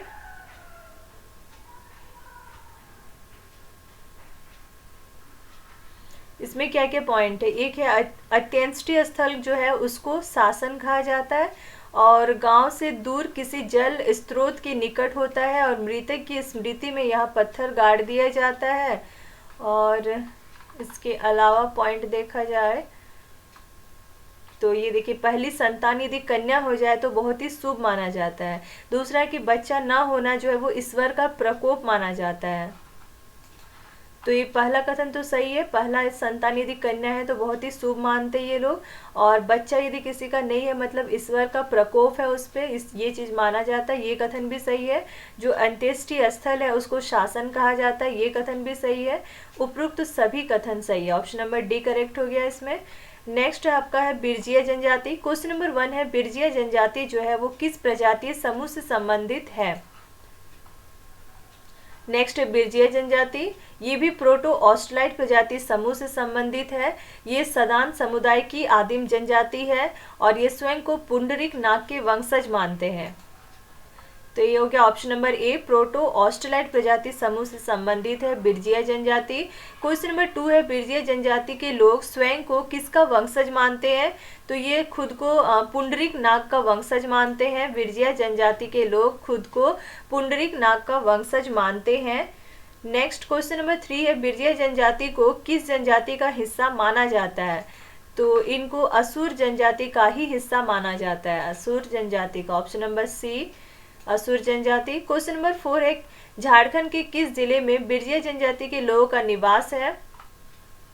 तो झारखंड के लातेहार, गुमला और लोहरदगा जिले में सबसे ज़्यादा बिरजिया जनजाति के लोग पाए जाएंगे, निवास करते हैं। लातेहार, गुमला और लोहरदगा। लातेहार, गुमला और लोहरदगा, इन जगहों पे सबसे ज़्यादा निवास करते हैं बिरजिया जनजाति के लोग। ऑप्शन नंबर डी करेक्ट हो गया। क्वेश्चन नंबर 5 है, बिरजिया शब्द का शाब्दिक अर्थ क्या होता है? तो इनमें जो बिरजिया है इस शब्द का अर्थ होता है जंगल की मछली, जंगल की मछली। ऑप्शन नंबर सी करेक्ट, जंगल की मछली। क्वेश्चन नंबर 6 है, कितने भागों में ये बटा हुआ है? तो ये आपका 2 भागों में बटा हुआ है, 2 वर्गों में विभाजित है। एक सिंदूरिया, दूसरा है तेलिया। तो आंसर हो गया ऑप्शन नंबर ए, 2 भागों में विभक्त है। क्वेश्चन नंबर 7 है, बिरजिया जनजाति की जो उपजाति है वे कौन है? तो सिंदूरिया और तेलिया, ये दोनों ही इसकी 2 उपजातियां हैं। क्वेश्चन नंबर 8 है, इनके बारे में कौन सा कथन जो है वो सही है? पहला है, सिंदूरिया वर्ग वाले जो लोग हैं वो विवाह के दौरान सिंदूर का प्रयोग करते हैं। चलिए देख लेते हैं। सिंदूरिया द्वारा जो है सिंदूर का, और तेलिया द्वारा तेल का प्रयोग किया जाता है विवाह के दौरान। तो ये कथन तो पहला कथन सही हो गया। दूसरा है, तेलिया वर्ग वाले लोग विवाह के दौरान तेल का प्रयोग करते हैं, तो ये कथन भी सही है। ऑप्शन नंबर सी करेक्ट हो गया। उपरोक्त दोनों कथन सही है बिरजिया जनजाति के बारे में। क्वेश्चन नंबर 9 है, तेलिया वर्ग जो है कितनी उपजातियों में विभक्त है? अब तेलिया अब आता है आपका तेलिया वर्ग, इसको भी 2 भागों में बांटा गया है, 2 उपवर्गों में या 2 उपजातियों में बांटा गया है। एक है दूध बिरजिया और दूसरा है रस बिरजिया। तो ऑप्शन नंबर ए हो जाएगा। 2 उपजातियों में विभक्त है तेलिया वर्ग। क्वेश्चन नंबर 10 है, तेलिया वर्ग के इनमें से किस उपजाति में विभाजित है? दूध और रस 2 बिरजिया में विभाजित है। Option number C correct. Question number 11 है, कौन सा कथन जो है वो सही है? जो दूध बिरजिया लोग हैं वो गाय का दूध पीते हैं। तो देखिए यहाँ पे जो दूध बिरजिया, ये गाय का दूध पीते हैं, ये मांस नहीं खाते हैं। लेकिन उसके अलावा जो दूसरा है रस बिरजिया, ये दूध पीने के साथ साथ मांस भी खाते हैं। तो पहला कथन तो सही है। दूसरा है कि दूध बिरजिया के लोग जो है मांस का सेवन नहीं करते हैं। तो अभी भी देखिए ये मांस का सेवन जो है वो नहीं करते हैं, तो ये कथन भी सही है। तो उपरोक्त दोनों कथन सही है, ऑप्शन नंबर सी करेक्ट हो गया। क्वेश्चन नंबर 12 है रस बिरजिया के बारे में कौन सा कथन सही है। तो ये लोग गाय का दूध नहीं पीते हैं और मांस का सेवन करते हैं। तो देखिए ये रस बिरजिया वाले लोग जो है वो दूध भी पीते हैं और मांस भी खाते हैं, तो मांस का सेवन करते हैं, ये तो सही है। बट ये जो है ये गलत है, दूध नहीं पीते, दूध पीते हैं। तो आंसर हो गया option number B. Question number 13 है बिरजिया जनजाति में जो सुबह का खाना होता है उसको किस नाम से जाना जाता है। तो सुबह के खाना को क्या कहा जाता है। इनमें सुबह का खाना को लुकमा कहा जाता है। तो आंसर हो गया ऑप्शन नंबर ए लुकमा, सुबह का खाना लुकमा। क्वेश्चन नंबर 14 है दोपहर की भोजन को किस नाम से जाना जाता है। तो जो दोपहर का भोजन होता है उसको कलेवा के नाम से जाना जाता है। दोपहर का भोजन को कलेवा के नाम से जाना जाता है। क्वेश्चन नंबर 15 है जो रात के समय खाना खाते हैं उसको किस नाम से जाना जाता है इनमें। तो जो रात का खाना है उसको बियारी के नाम से जाना जाता है। ऑप्शन नंबर सी बियारी के नाम से जाना जाता है। क्वेश्चन नंबर 16 है बिरजिया जनजाति का जो पंचायत है, पंचायत का प्रमुख को क्या कहते हैं। तो पंचायत का प्रमुख, इसमें पंचायत का जो प्रमुख है वो बैगा कहलाता है, बैगा कहलाता है। ऑप्शन नंबर बी बैगा। क्वेश्चन नंबर 17 है इनका प्रमुख पेशा क्या है। बिरजिया जनजाति का प्रमुख पेशा जो है वो कृषि कार्य है, तो कृषि कार्य option number B. Question number 18 है इनके बारे में क्या कथन सही है। तो पाट क्षेत्र में रहने वाले बिरजिया स्थानांतरणशील कृषि करते हैं। देखिए पाट क्षेत्र में रहने वाले जो बिरजिया जनजाति के लोग हैं वो झूम कृषि या स्थानांतरणशील कृषि जो है वो करते हैं। तो ये कथन, पहला कथन तो सही है। दूसरा इनमें बहु विवाह, एक से ज्यादा विवाह की प्रथा भी पाई जाती है। तो इनमें देखिए बहु विवाह की प्रथा जो है वो पाई जाती है। तो ऑप्शन नंबर बी भी करेक्ट हो गया। आंसर हो गया ऑप्शन नंबर सी, उपरोक्त दोनों कथन सत्य है। क्वेश्चन नंबर 19 है इनके प्रमुख देवता कौन है। तो इनमें जो प्रमुख देवता है वो सिंह बोंगा और मराड़ बुरु है। तो इनमें ऑप्शन एक ही है, Sing Bonga, option number B correct. Next जनजाति है परिया जनजाति। क्वेश्चन नंबर 1 है परिया जनजाति का संबंध जो है वो किस प्रजाति समूह से है।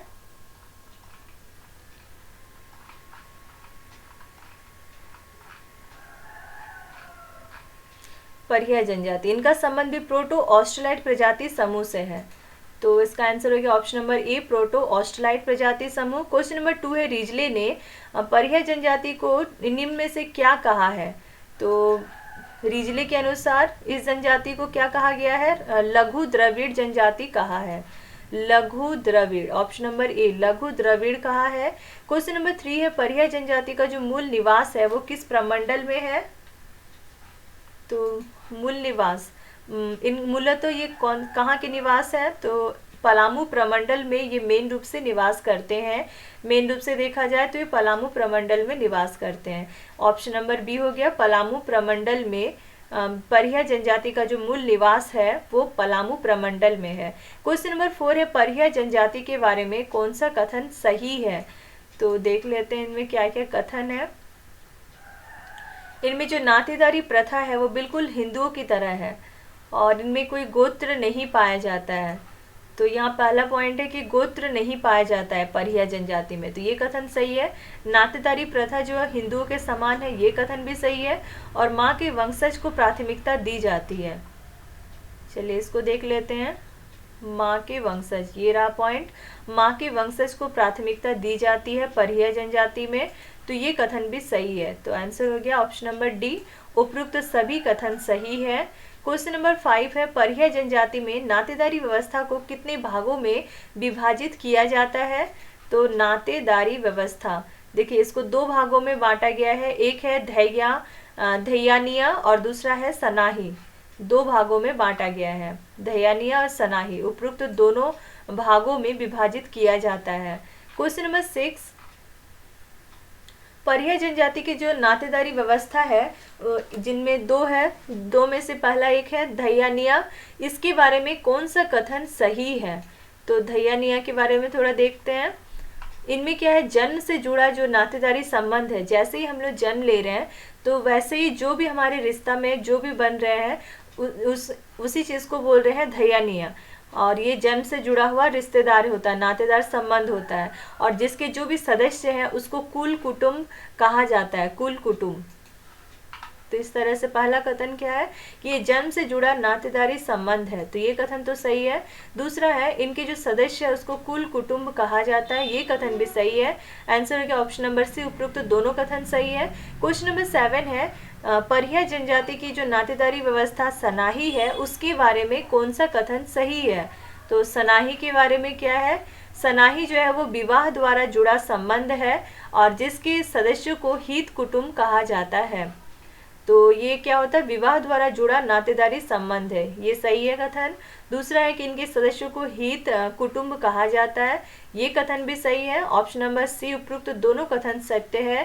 क्वेश्चन नंबर 8 है परिया जनजाति के बारे में कौन सा कथन जो है वो सत्य है? इनमें कोई गोत्र नहीं पाया जाता है, साक्षी प्रथा का प्रचलन पाया जाता है। तो पहला है गोत्र नहीं पाया जाता, ये तो सही है। माँ के वंशज को प्राथमिकता मिलती है और साक्षी प्रथा का प्रचलन है, तो साक्षी प्रथा का प्रचलन है, देख लिए। और इनमें क्या है, माँ के वंशज को प्राथमिकता दी जाती है, देखिए माँ के वंशज को प्राथमिकता दी जाती है, तो ये कथन भी सही। उपरोक्त तो सभी कथन क्या हो गया, सत्य हो गया। Option number D correct. Question number 9 है कौन सी विवाह जो है सबसे ज्यादा प्रचलित है इनमें? तो आयोजित विवाह जो है सर्वाधिक प्रचलित विवाह है इनमें, आयोजित विवाह। ऑप्शन नंबर ए करेक्ट हो गया। क्वेश्चन नंबर 10 है किस नाम से, घर को किस नाम से जाना जाता है? परिया जनजाति का जो घर होता है उसको किस नाम से जाना जाता है? इनका जो घर है, देखिए इनके घर को शासन के नाम से जाना जाता है और इनका जो इनके द्वारा जो निर्मित झोपड़ी नुमा घर है उसको झाला कहा जाता है, शासन। तो आंसर हो गया ऑप्शन नंबर सी, शासन के नाम से जाना जाता है इनके घर को। क्वेश्चन नंबर 11 है इनके द्वारा जो निर्मित झोपड़ी नुमा घर है उसको क्या कहा जाता है? उसको झाला कहा जाता है। क्वेश्चन नंबर 12 परिया जनजाति में बधु मूल्य को किस नाम से जाना जाता है? तो इनमें जो बधु मूल्य है उसको डाली कहा जाता है, बधु मूल्य को डाली कहा जाता है। Option number A. Question number 13 है परिवार की गिनती चूल्हे से होती है जिसे क्या कहा जाता है? तो परिवार की जो गिनती है वो चूल्हे से होती है, उसको कुराला कहा जाता है, कुराला। ऑप्शन नंबर बी करेक्ट हो गया, कुराला। क्वेश्चन नंबर 14 है पंचायत को किस नाम से जाना जाता है? तो इनका जो पंचायत है उसको भैयारी या जाति गोड़ के नाम से जाना जाता है, भैयारी या फिर जाति गोड़। उपरोक्त दोनों कथन सही है। क्वेश्चन नंबर 15 है ग्राम पंचायत का मुखिया जो है वो क्या कहलाता है? तो इनमें ग्राम पंचायत का जो मुखिया है वो महतो या फिर प्रधान कहलाता है, तो ऑप्शन नंबर ए हो गया, महतो या प्रधान कहलाता है ग्राम पंचायत का मुखिया।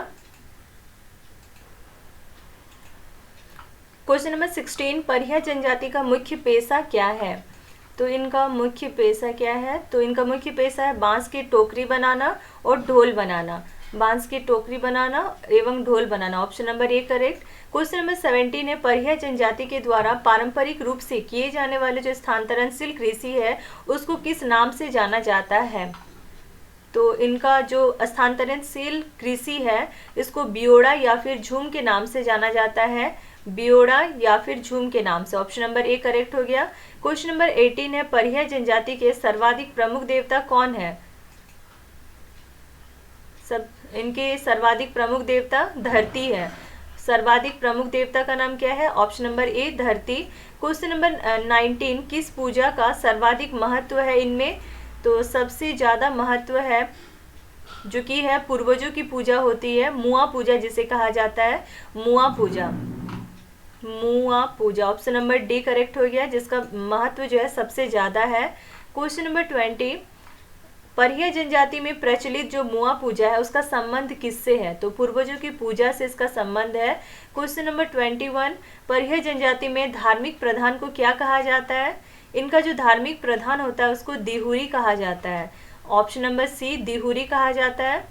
नेक्स्ट आपका बिरहोर जनजाति। क्वेश्चन नंबर 1 है बिरहोर जनजाति का संबंध जो है वो किस प्रजाति समूह से है?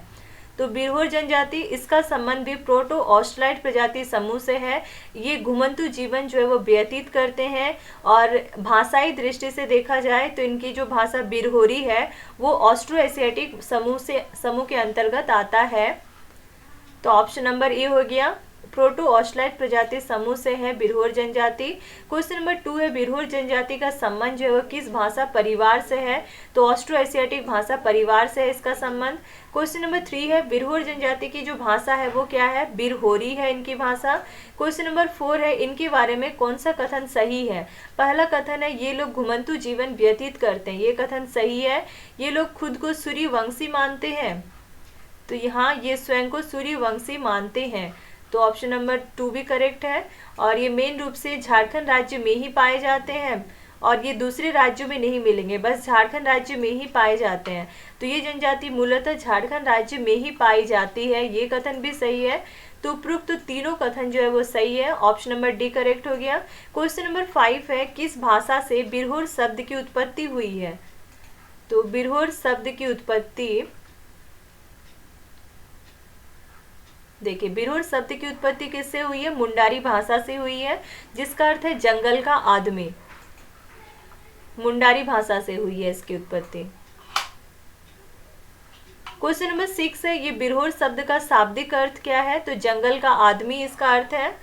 क्वेश्चन नंबर 7, बिरहोर जनजाति की बस्ती को क्या कहा जाता है? तो बिरहोर जनजाति का जो बस्ती या निवास स्थान है उसको टंडा कहा जाता है, टंडा। ऑप्शन नंबर बी करेक्ट हो गया, टंडा। क्वेश्चन नंबर 8 है, इनकी झोपड़ी को किस नाम से जाना जाता है? तो इनकी जो झोपड़ी रहती है उसको कुंबा या कुरहर के नाम से जाना जाता है, कुंबा या फिर कुरहर, उपरोक्त दोनों नाम से जाना जाता है। क्वेश्चन नंबर 9 है, बिरहोर जनजाति में निर्मित जो बड़ी झोपड़ी होती है उसे किस नाम से जाना जाता है? तो इनमें जो बड़ी झोपड़ी होती है उसको ओड़ा कुंबा के नाम से जाना जाता है, जो छोटी झोपड़ी होती है उसको चू कुंबा के नाम से जाना जाता है, ओड़ा कुंबा, ओड़ा कुंबा। ऑप्शन नंबर बी, ओड़ा कुंबा के नाम से जाना जाता है। क्वेश्चन नंबर 10 है, छोटी झोपड़ी को किस नाम से जाना जाता है? छोटी झोपड़ी को चू कुंबा के नाम से जाना जाता है। क्वेश्चन नंबर 11 है, कितने गोत्र पाए जाते हैं इनमें? तो इनमें टोटल 13 गोत्र पाए जाते हैं, ऑप्शन नंबर बी 13 गोत्र पाए जाते हैं बिरहोर जनजाति में। क्वेश्चन नंबर 12 है, इनमें जो युवा गृह होता है उसे किस नाम से जाना जाता है? तो इनमें जो युवा गृह होता है उसको गीती जोरी, गत्योरा या गीती ओड़ा कहा जाता है। तो गीती जोरी, गत्योरा, गीती ओड़ा, ये तीनों नामों से जाना जाता है युवा गृह को। क्वेश्चन नंबर 13 है, बिरहोर जनजाति में कितने प्रकार का विवाह का प्रचलन है? तो इनमें 10 प्रकार के विवाहों का प्रचलन है, ऑप्शन नंबर बी 10 प्रकार के विवाह। क्वेश्चन नंबर 14 है, बिरहोर जनजाति में जो लड़कों का युवा गृह है उसको किस नाम से जाना जाता है? तो लड़कों का जो गीती ओड़ा या लड़कों का जो युवा गृह है उसको डोंडा कांठा के नाम से जाना जाता है, Donda Kantha. Option number A correct हो गया। क्वेश्चन नंबर 15 है, जो युवती है, युवतियों के लिए जो युवा गृह है उसको किस नाम से जाना जाता है?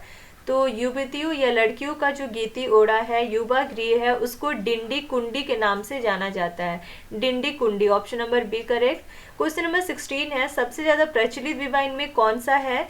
तो सबसे ज़्यादा जो प्रचलित विवाह है वो है आपका क्रय विवाह, जिसको कि सदर बापला कहा जाता है, सदर बापला। ऑप्शन नंबर बी जो है सदर बापला जो सबसे ज़्यादा प्रचलित विवाह है इनमें। क्वेश्चन नंबर 17, जिनमें प्रचलित क्रय विवाह है उसको किस नाम से जाना जाता है? तो सदर बापला के नाम से जाना जाता है। क्वेश्चन नंबर 18 है, इनमें सेवा विवाह को किस नाम से जाना जाता है? इनमें जो सेवा विवाह है उसको किरिंग जवाई बापला कहा जाता है, किरिंग जवाई बापला। Option number A. Question number 19, जो पलायन विवाह होता है, सह पलायन विवाह, उसको किस नाम से जाना जाता है? तो सह पलायन विवाह को उदरा उदरी बापला कहा जाता है, ऑप्शन नंबर डी उदरा उदरी बापला। क्वेश्चन नंबर 20, जो विनिमय विवाह है उसको किस नाम से जाना जाता है? तो विनिमय विवाह को गुआ बापला के नाम से जाना जाता है, गुआ बापला। ऑप्शन नंबर ए गुआ बापला के नाम से जाना जाता है। नेक्स्ट क्वेश्चन नंबर 21, जो सहट विवाह है उसको किस नाम से जाना जाता है? जो सहट विवाह है उसको बोलो बापला के नाम से जाना जाता है, बोलो बापला। Option number C. Question number 22, जो सह विधवा विवाह है उसको किस नाम से जाना जाता है? तो सह विधवा विवाह को सांगा बापला के नाम से जाना जाता है, ऑप्शन नंबर डी सांगा बापला। क्वेश्चन नंबर 23, बिरहोर जनजाति से संबंधित कुछ शब्द है जैसे कि डांग, लागरी और मुतकर, ये क्या है? तो देखिए इस जनजाति में डांग, लागरी और मुतकर जो है ये नाम की नृत्य है जो कि बहुत ही ज़्यादा प्रचलित है, अत्यंत प्रचलित नृत्य है। तो ये हो गया ऑप्शन नंबर सी, नृत्यों के नाम है ये सब। क्वेश्चन नंबर 24, इनके कुछ वाद्य यंत्र के बारे में दिया गया है और उनका मिलान जो कि सही नहीं है। कौन सा मिलान सही नहीं है ये बताना है। पहला है मांदर या ढोल, तुमदा। देखिए मांदर या ढोल, तुमदा, तो ये मिलान तो सही है। दूसरा है नगाड़ा, तमक, नगाड़ा जिसको तमक बोलते हैं, ये भी सही मिलान है। तीसरा है बांसुरी को तिरियो, तो ये देखिए तिरियो जो कि बांस की बांसुरी होती है, ये सब वाद्य यंत्र के नाम है, ये इनके भाषा में है। तो ये सारे मिलान जो है वो सही है। ऑप्शन नंबर डी करेक्ट हो गया। उपरोक्त सभी मिलान सही है, तीनों मिलान। क्वेश्चन नंबर 25, इनकी प्रमुख पेशा क्या है? तो इनका प्रमुख पेशा देखा जाए तो लकड़ी काटना, शिकार करना और खाद्य संग्रहण करना है। तीन चीज है, लकड़ी काटना भी इनका प्रमुख पेशा है, शिकार करना भी, खाद्य संग्रहण करना भी। उपरोक्त तीनों पेशा जो है इनका प्रमुख पेशा के अंतर्गत आता है। क्वेश्चन नंबर 26, घुमंतु जीवन जीने वाले जो बिरहोर है उसको किस नाम से जाना जाता है? घुमंतु जीवन जीने वाले बिरहों को उल्थू या फिर भुलियास के नाम से जाना जाता है। उल्थू या फिर भुलियास। ऑप्शन नंबर डी करेक्ट हो गया, दोनों नाम से जाना जाता है। क्वेश्चन नंबर 27, अस्थाई जीवन जीने वाले जो बिरहोर है उसको किस नाम से जाना जाता है? तो जो लोग स्थायी जीवन जीते हैं, एक जगह रहकर जीवन जीते हैं, उनको जांगी या थानिया के नाम से जाना जाता है। थानिया या फिर जांगी। ऑप्शन नंबर डी, दोनों नाम से जाना जाता है। क्वेश्चन नंबर 28, बिरहोर जनजाति में जो नीची भूमि है उसको किस नाम से जाना जाता है? इनमें जो नीची भूमि है उसको बेरा के नाम से जाना जाता है, बेरा। क्वेश्चन नंबर 29, इनमें जो उच्च भूमि है उसको किस नाम से जाना जाता है? तो उच्च भूमि को गोड़ा के नाम से जाना जाता है। ऑप्शन नंबर ए, गोड़ा के नाम से। क्वेश्चन नंबर 30, बिरहोर जनजाति के बारे में कौन सा कथन सही है? पहला कथन है कि भूमि को सामुदायिक संपत्ति माना जाता है इस जनजाति में और इसे बेचने पर प्रतिबंध होता है। चलिए देखते हैं। देखिए भूमि को सामुदायिक संपत्ति माना जाता है और इसे बेचना निषिद्ध होता है, तो ये कथन तो सही है। दूसरा है इस जनजाति के लोग पीतल, तांबा और कांसा के कार्य में अत्यंत निपुण होते हैं। तो ये इस जनजाति के लोग पीतल, तांबा और कांसे के कार्य में निपुण होते हैं, दक्ष होते हैं, तो ये कथन भी सही है। आंसर हो गया, दोनों कथन सही सत्य है। Option number C correct. Question number 31, इनके प्रमुख देवता कौन है? तो इनके प्रमुख देवता है सिंह बोंगा, ओरा बोंगा, कांदो बोंगा, होपरोप बोंगा, टंडा बोंगा और देवी माई। तो प्रमुख देवता में कौन है? सिंह बोंगा है, उनमें से एक तो सिंह बोंगा है। क्वेश्चन नंबर 32, इनके धार्मिक प्रधान को क्या कहा जाता है? इनके जो धार्मिक प्रधान होते हैं उनको नाये कहा जाता है, नाये। ऑप्शन नंबर सी, नाये कहा जाता है। नेक्स्ट है आपका कोरवा जनजाति। क्वेश्चन नंबर 1 है, कोरवा जनजाति का संबंध जो है वो किस प्रजाति समूह से है? कोरवा जनजाति ये कोलेरियन जनजाति समूह का जनक माना जाता है और प्रजाति दृष्टि से यदि देखा जाए तो ये भी प्रोटो ऑस्ट्रेलाइड प्रजाति समूह के अंतर्गत आता है। तो ऑप्शन नंबर ए, प्रोटो ऑस्ट्रेलाइड प्रजाति समूह से है कोरवा जनजाति। क्वेश्चन नंबर 2 है, कोरवा जनजाति को किस जनजाति समूह का जनक माना जाता है? तो इसको कोलेरियन जनजाति समूह का जनक माना जाता है। क्वेश्चन नंबर 3 है, इसका संबंध जो है किस भाषा परिवार से है? तो भाषा दृष्टि से देखा जाए तो ये ऑस्ट्रो एशियाटिक भाषा समूह से संबंधित है, ऑस्ट्रो एशियाटिक भाषा परिवार। Option number A correct. Question number 4 है, कोरवा जनजाति को झारखंड सरकार के द्वारा क्या माना जाता है? तो इसको शिकारी संग्रहकर्ता जो है वो माना जाता है झारखंड सरकार के द्वारा। तो इनको शिकारी संग्रहकर्ता माना जाता है कोरवा जनजाति को। क्वेश्चन नंबर 5 है, कोरवा जनजाति का संकेंद्रण जो है वो झारखंड में प्रमुख रूप से किस क्षेत्र में है? तो प्रमुख रूप से देखा जाए तो पलामू प्रमंडल में पाए जाते हैं, मेन रूप से पलामू प्रमंडल। Option number B correct. Question number 6 है, कोरवा जनजाति के जो लोग हैं वो झारखंड में किस क्षेत्र से आगमन हुआ है? झारखंड में। तो इनका भी आगमन जो है मध्य प्रदेश से हुआ था। ऑप्शन नंबर बी, झारखंड में इनका आगमन मध्य प्रदेश से हुआ था। क्वेश्चन नंबर 7 है, कितनी शाखाओं में विभाजित किया जाता है कोरवा जनजाति को? तो कोरवा जनजाति को भी दो उपजाति, जैसे कि पहाड़ी कोरवा, पहाड़ी कोरवा, और दूसरा है डीहा या डिहारिया कोरवा, इन दो उपजातियों में बांटा जाता है। ऑप्शन नंबर 2 हो जाए, ऑप्शन नंबर ए, दो शाखाओं में विभाजित किया जाता है कोरवा जनजाति को। क्वेश्चन नंबर 8 है, कौन सी कोरवा जनजाति की शाखा है? तो पहाड़ी जनजाति तो है ही, उसके अलावा डिहारिया कोरवा, पहाड़ी कोरवा और डिहारिया कोरवा, ये दो उपजाति है, दो शाखा है। Option number C correct. Question number 9 है, कोरवा जनजाति के बारे में कौन सा कथन सत्य है? तो पहाड़ी कोरवा, जो कि पहाड़ी क्षेत्रों में रहने वाले लोग हैं, तो देख लेते हैं पहाड़ी कोरवा, ये पहाड़ी क्षेत्रों में रहने वाले, और जो डीहा या डिहारिया कोरवा है, ये नीचे गांव में रहने वाले लोग हैं। डिहारिया कोरवा निचले गांव में रहने वाले लोग, तो ये दोनों कथन ही सही है। तो आंसर हो गया ऑप्शन नंबर सी, उपरोक्त दोनों कथन जो है वो सत्य है। क्वेश्चन नंबर 10, कोरवा जनजाति में कितने गोत्र पाए जाते हैं? तो इनमें टोटल 6 गोत्र जो है वो पाए जाते हैं। ऑप्शन नंबर बी करेक्ट हो गया, 6 गोत्र पाए जाते हैं। क्वेश्चन नंबर 11 है, कोरवा जनजाति के बारे में कौन सा कथन जो है वो गलत है, असत्य है? तो पहला कथन, इनमें बहु विवाह का प्रचलन है, एक से ज्यादा विवाह का प्रचलन है, इनमें एकल विवाह का प्रचलन है, और सेम गोत्र में विवाह जो है वो मना है, एक ही विवाह, इसमें ये कथन जो है वो गलत है, बहु विवाह का प्रचलन नहीं है, एकल विवाह का प्रचलन है। ये दूसरा ऑप्शन है, एकल विवाह का प्रचलन है, ये सही है। और सेम गोत्र में विवाह निषिद्ध है, ये कथन भी सही है। असत्य पूछा था, तो आंसर हो गया ऑप्शन नंबर ए, इसमें बहु विवाह का प्रचलन है, ये कथन जो है वो असत्य है। क्वेश्चन नंबर 12 है, कोरवा जनजाति के बारे में कौन सा कथन सत्य है? तो चड़की विवाह के अंतर्गत विवाह कार्यक्रम जो है वो कन्या के यहाँ संपन्न होता है। तो देख लेते हैं, इसमें चड़की विवाह और डोला विवाह, दो तरह का विवाह है। जो चड़की विवाह है, इसमें कन्या के यहाँ पे होता है सारा विवाह का कार्यक्रम, और डोला विवाह में वर के यहाँ विवाह होता है। तो चड़की विवाह के अंतर्गत विवाह कार्यक्रम कन्या के यहाँ संपन्न होता है, ये कथन सही है। और डोला विवाह के अंतर्गत विवाह कार्यक्रम वर के यहाँ संपन्न होता है, ये कथन भी सही है। तो ऑप्शन नंबर सी करेक्ट हो गया, उपरोक्त तो दोनों कथन सही है। क्वेश्चन नंबर 13 है, कोरवा जनजाति के बारे में कौन सा कथन जो है वो सही नहीं है? पहला, इनका जो प्रमुख त्योहार है वो कर्मा है। देखिए, इनका प्रमुख त्योहार क्या है? कर्मा है, ये कथन तो सही है, पहला कथन सही है। दूसरा है, ये सर्प पूजा का विशेष महत्व है, इनमें सर्प पूजा का विशेष महत्व, ये कथन भी सही है। दूसरा है, स्थानांतरणशील कृषि करना प्रतिबंधित होता है इनमें, तो स्थानांतरणशील कृषि जिसको ब्योड़ा कहा जाता है,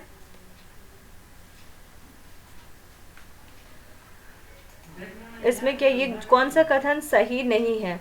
तो ये भी है, तो ये कथन जो है वो गलत है, प्रतिबंधित नहीं होता है, किया जाता है ये, तो ऑप्शन नंबर सी यहाँ पे सही नहीं है। क्वेश्चन नंबर 14 है, कोरवा जनजाति में विधवा विवाह को किस नाम से जाना जाता है?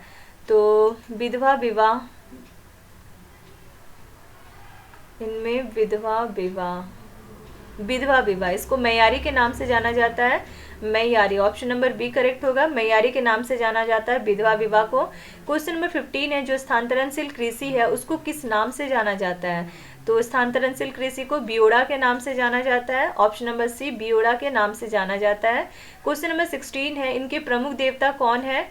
कोरवा जनजाति के जो प्रमुख देवता है वो है आपका सिंह बोंगा है, ऑप्शन नंबर डी सिंह बोंगा इनके प्रमुख देवता है। क्वेश्चन नंबर 17, ग्राम रक्षक देवता, गांव का रक्षा करने वाला देवता किसे कहा जाता है? तो इनके जो ग्राम रक्षक देवता है गमेल्ह है, ऑप्शन नंबर बी गमेल्ह इनके ग्राम रक्षक देवता है। क्वेश्चन नंबर 18 है, पशु की रक्षा करने वाला देवता किसे कहा जाता है? पशु रक्षक देवता, तो पशु रक्षक देवता रक्सेल को कहा जाता है, रक्सेल, ऑप्शन नंबर सी रक्सेल। क्वेश्चन नंबर 19 है, कोरवा जनजाति का जो पुजारी है उसको किस नाम से जाना जाता है? तो इनके पुजारी को बैगा के नाम से जाना जाता है, ऑप्शन नंबर डी बैगा के नाम से जाना जाता है कोरवा जनजाति के पुजारी को।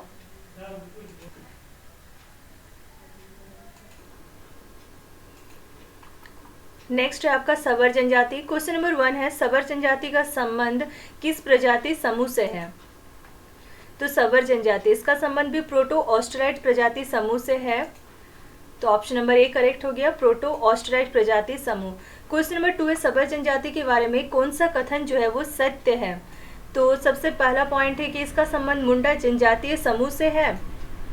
यस, इसका संबंध मुंडा जनजातीय समूह से है। तो ये आपका ऑप्शन करेक्ट है। दूसरा ऑप्शन है, इसका अस्तित्व जो है, अस्तित्व का पहला उल्लेख त्रेता युग में मिलता है। तो ये अल्पसंख्यक आदिम जनजाति है सबर जनजाति, और इस जनजाति का जो अस्तित्व का पहला उल्लेख है वो त्रेता युग में मिलता है। इसके अलावा देखा जाए तो इनका उल्लेख महाभारत, जो कि एक महाकाव्य है, उसमें भी मिलता है। तो दूसरा कथन भी सही है। और तीसरा, अल्पसंख्यक आदिम जनजाति है सबर जनजाति, ये कथन भी सही है। ऑप्शन नंबर डी करेक्ट हो गया। उपरोक्त तीनों कथन जो वो सत्य है। क्वेश्चन नंबर 3 है, कौन सी सबर जनजाति की शाखा है। तो शाखा देखते हैं, 3 प्रमुख शाखा है सबर जनजाति का। एक है झारा, दूसरा है बासु और तीसरा है जायतापति। तो ये रहा झारा, बासु और जायतापति, ये तीनों ही सबर जनजाति की शाखाएं हैं। क्वेश्चन नंबर 4 है, सबर जनजाति की कौन सी उपजाति, ये जो 3 उपजाति है इनमें से कौन सी उपजाति जो है झारखंड राज्य में पाई जाती है। तो इन तीनों में से केवल झारा सबर जनजाति ही झारखंड में पाई जाती है। शेष जो बासु या जायतापति सबर जनजाति के लोग हैं वो उड़ीसा में पाए जाते हैं। तो झारा, ऑप्शन नंबर ए करेक्ट हो गया। झारा सबर जनजाति के लोग ही केवल झारखंड राज्य में पाए जाते हैं। क्वेश्चन नंबर 5 है, किस वर्ष सबर जनजाति को आपराधिक जनजाति अधिनियम के अंतर्गत एक आपराधिक जनजाति जो है वो घोषित किया गया था। देखिए, ब्रिटिश शासन काल चल रहा था उस टाइम। 1871 ईस्वी में आपराधिक जनजाति अधिनियम 1871 के तहत ही इन्हें आपराधिक जनजातियों में से एक के रूप में वर्गीकृत किया गया था 1871 ईस्वी में। ऑप्शन नंबर सी करेक्ट हो गया। क्वेश्चन नंबर 6 है, किस साहित्यकार ने सबर जनजाति पर विशेष रूप से कार्य किया है। तो प्रसिद्ध साहित्यकार महाश्वेता देवी ने विशेष रूप से सबर जनजाति पर काम किया है। ऑप्शन नंबर सी, महाश्वेता देवी। क्वेश्चन नंबर 7 है, किस क्षेत्र में सबर जनजाति का सबसे ज़्यादा संकेंद्रण है। तो सबसे ज़्यादा जो पाए जाते हैं या निवास करते हैं वो है सिंहभूम क्षेत्र में। तो ऑप्शन नंबर ए करेक्ट हो गया। सर्वाधिक संकेंद्रण सबर जनजाति का सिंहभूम वाले एरिया में है। क्वेश्चन नंबर 8 है, सबर जनजाति की भाषा क्या है। तो सबर जनजाति की भाषा उड़िया, बांग्ला और हिंदी है। उड़िया, बांग्ला और हिंदी, उपरोक्त तीनों भाषाएं हैं सबर जनजाति की। क्वेश्चन नंबर 9 है, सबर जनजाति के बारे में कौन सा कथन असत्य है। पहला है, इनका समाज पितृ सत्यात्मक होता है। तो इनका समाज पितृ सत्यात्मक होता है, ये कथन तो सही है। दूसरा है, गोत्र की प्रथा नहीं होती है इनमें। तो गोत्र और एक से ज़्यादा विवाह जैसी प्रथा जो है वो नहीं पाई जाती है सबर जनजाति में। तो गोत्र की प्रथा नहीं पाई जाती है, ये कथन भी सही है। दूसरा है, बहु विवाह की प्रथा पाई जाती है। तो बहु विवाह की प्रथा भी नहीं पाई जाती है। तो इस तरह से ये कथन जो है वो गलत है। ऑप्शन नंबर सी करेक्ट हो गया, जो कि असत्य है। क्वेश्चन नंबर 10 है, सबर जनजाति में बधु मूल्य को क्या कहा जाता है। तो इनमें बधु मूल्य को पोटे कहा जाता है, पोटे। ऑप्शन नंबर बी करेक्ट हो गया, पोटे। क्वेश्चन नंबर 11 है, सबर जनजाति में एक प्रचलित डोमकच तथा पंता सालिया, ये दोनों क्या है। तो इनमें प्रसिद्ध है डोमकच और पंता सालिया, ये दोनों ही इनके लोक प्रिय नृत्य है, नृत्यों का नाम है। तो ऑप्शन नंबर ए करेक्ट हो गया, नृत्यों का नाम है। क्वेश्चन नंबर 12 है, सबर जनजाति के बारे में कौन सा कथन जो है वो सत्य नहीं है। तो पहला, इनमें युवा गृह नहीं पाया जाता है। तो इनमें युवा गृह नहीं पाया जाता है, तो ये कथन तो सही है। दूसरा है, इनमें पूर्वज पूजा का विशेष महत्व है। इनमें पूर्वज पूजा का विशेष महत्व है, तो ये कथन भी सही है। तीसरा है, पूर्वजों को मुर्गा की बलि चढ़ाई जाती है। देखिए, इनमें एक होता है मृत जो पूर्वज है उसको मसीहमान या बूढ़ा बूढ़ी कहा जाता है और इन्हें मुर्गा की बलि भी चढ़ाई जाती है, तो ये कथन भी सही है। ऑप्शन नंबर डी करेक्ट हो गया, उपरोक्त तीनों कथन सही है। कोई भी गलत नहीं है।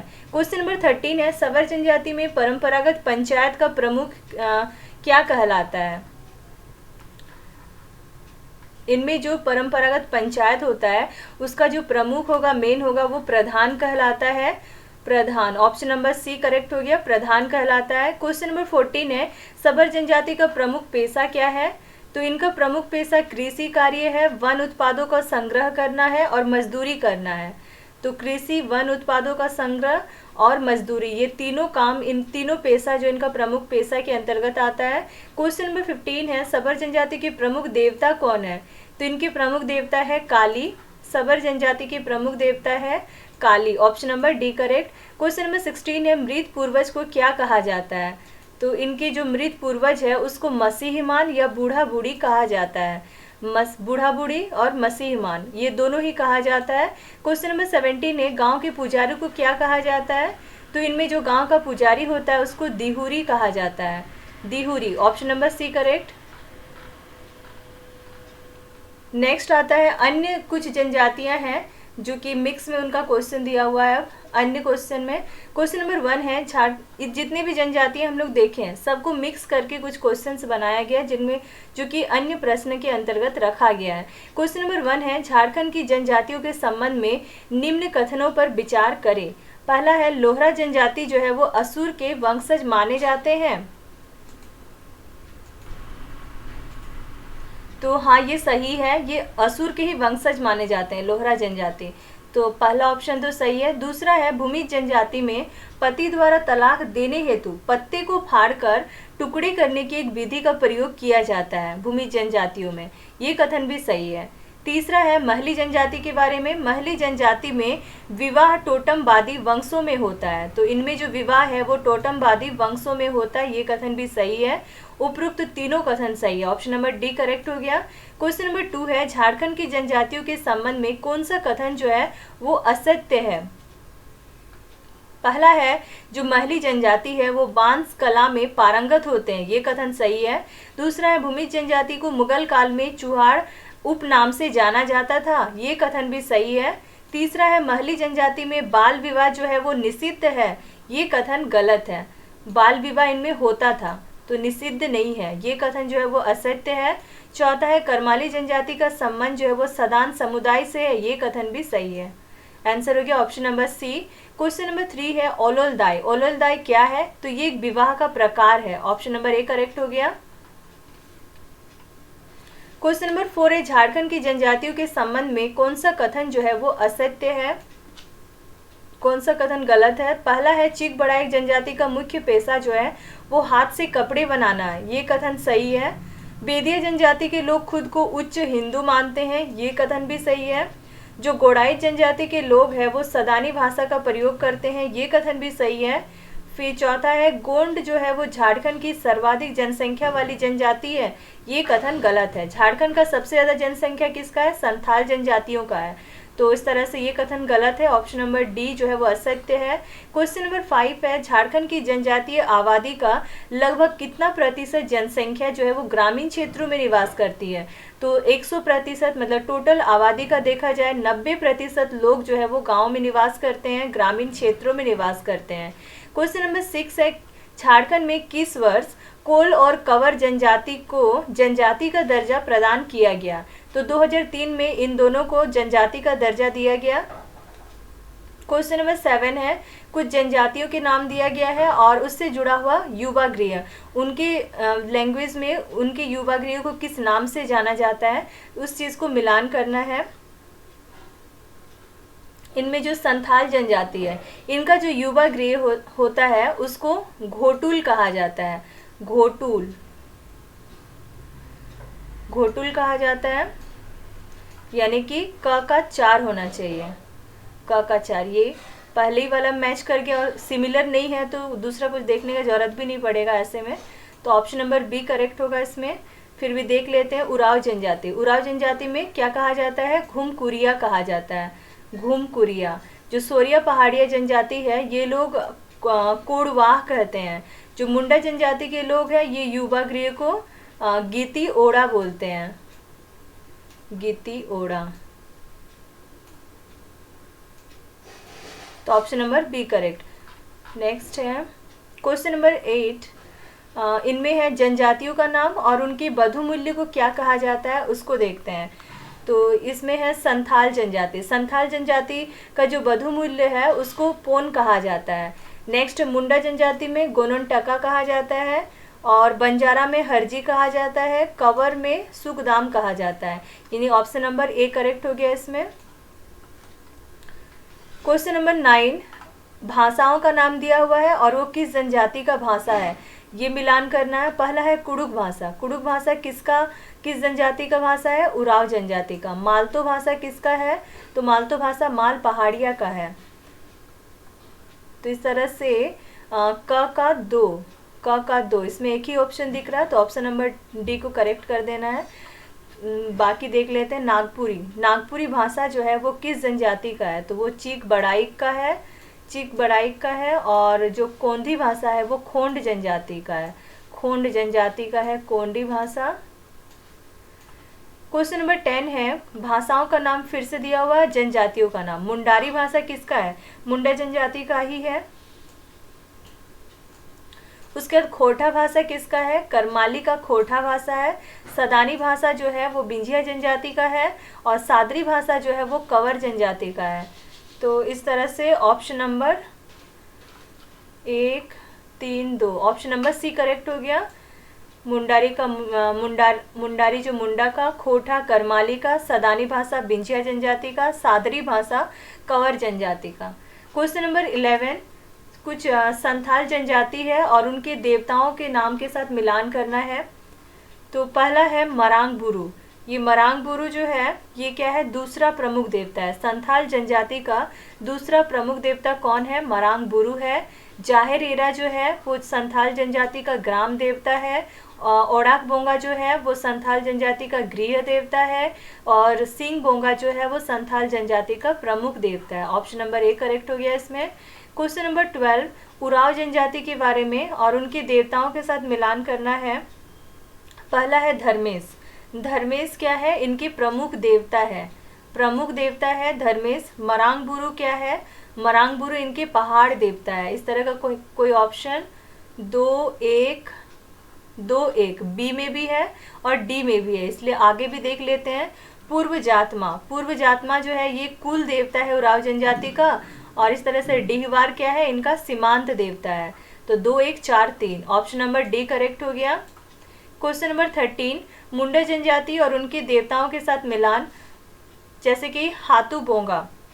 ये हाथू बोंगा जो है वो क्या है, ग्राम देवता है। मुंडा जनजाति का ग्राम देवता को क्या कहा जाता है, हाथू बोंगा। और जो बुरु बोंगा है वो है पहाड़ देवता, यानी 4, 3 का ऑप्शन नंबर डी। बाकी जो इकिर बोंगा है, इकिर बोंगा क्या है, जल देवता है। और जो ओड़ा बोंगा है वो आपका है कुल देवता। ओड़ा बोंगा क्या है, कुल देवता है मुंडा जनजाति का। नेक्स्ट क्वेश्चन नंबर 14, हो जनजाति के बारे में, उनके देवताओं के साथ मिलान करना है। सिंह बोंगा इनके क्या है, प्रमुख देवता है। हो जनजाति का प्रमुख देवता कौन है, सिंह बोंगा। इस तरह से 2 से स्टार्ट होगा, का 2 होना चाहिए, तो ऑप्शन नंबर बी करेक्ट हो जाएगा। जो पाहुई बोंगा है वो क्या है, ग्राम देवता है। ग्राम देवता को पाहुई बोंगा कहा जाता है। और ओरी बोड़म जो है वो पृथ्वी देवता ही है। पृथ्वी देवता को ओरी बोड़म। और दसावली बोंगा जो है वो वर्षा देवता को कहा जाता है। Option number B correct. Question number 15 है खड़िया जनजाति के बारे में। तो खड़िया जनजाति के बारे में फिर से देवताओं के साथ मिलान करना है। पारदुबो, जो पारदुबो है वो है इनका पहाड़ देवता। खड़िया जनजाति में पहाड़ देवता को पारदुबो कहा जाता है। यानी कि 2 से स्टार्ट होना चाहिए, का 2 आंसर। तो ऑप्शन नंबर बी में ही एक ही में है बस, तो 2। उसके बोराम जो है वो क्या है, वन देवता है। बोराम वन देवता है। और जो गुमी है वो सरना देवी है गुमी। और ठाकुर जो है वो प्रमुख देवता है। ठाकुर जो है वो क्या है, प्रमुख देवता है खड़िया जनजाति में। क्वेश्चन नंबर 16, सोरिया पहाड़ी जनजाति के बारे में, उनके देवताओं के साथ मिलान करना है। इसमें भी सबसे पहले है लेहू गोसाई। लेहू गोसाई क्या है, सोरिया पहाड़िया जनजाति का प्रमुख देवता है। 2 से स्टार्ट होगा, तो ऑप्शन नंबर बी करेक्ट होगा। लेहु गोसाई क्या है? प्रमुख देवता। इस तरह से पो गोसाई क्या है? पो गोसाई राजमार्ग देवता है। ओटगा क्या है? ओटगा उसका शिकार देवता है, शिकार देवता ओटगा। और दरमारे गोसाई जो है वो सैन्य देवता। Option number B correct. Question number 17, फिर देवता है और किस जनजाति? तो सुरजी देवी। सुरजी देवी जो है वो महली की प्रमुख देवी है। महली जनजाति की प्रमुख देवी क्या है? सुरजी देवी है। उसके बाद है बड़ा देव। बड़ा देव का है बैगा का प्रमुख देवता। बैगा का जो बैगा जनजाति है उसकी जो प्रमुख देवता है उसको बड़ा देव कहा जाता है। तो इस तरह से क का 4 होना चाहिए, क का 4 2 है, और ख का 2 होना चाहिए, ख का 2।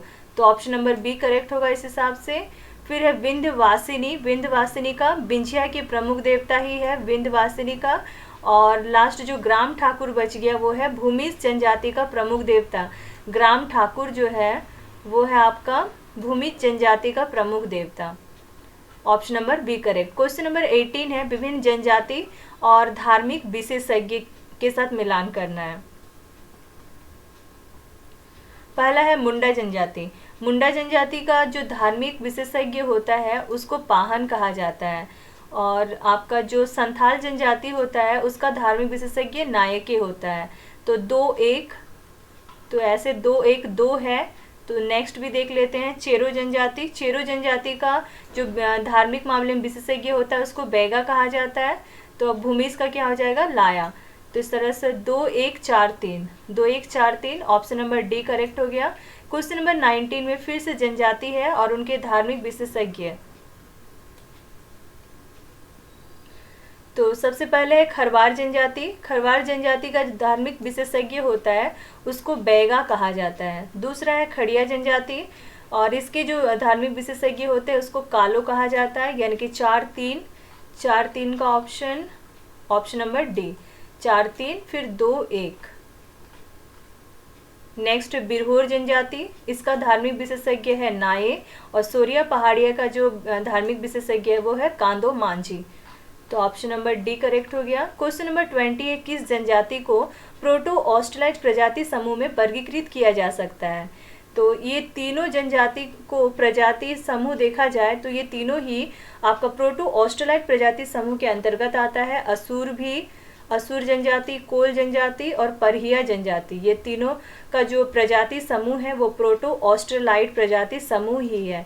ऑप्शन नंबर डी करेक्ट हो गया। क्वेश्चन नंबर 21 कौन सी प्रोटो ऑस्ट्रेलाइट प्रजाति समूह से संबंधित जनजाति है?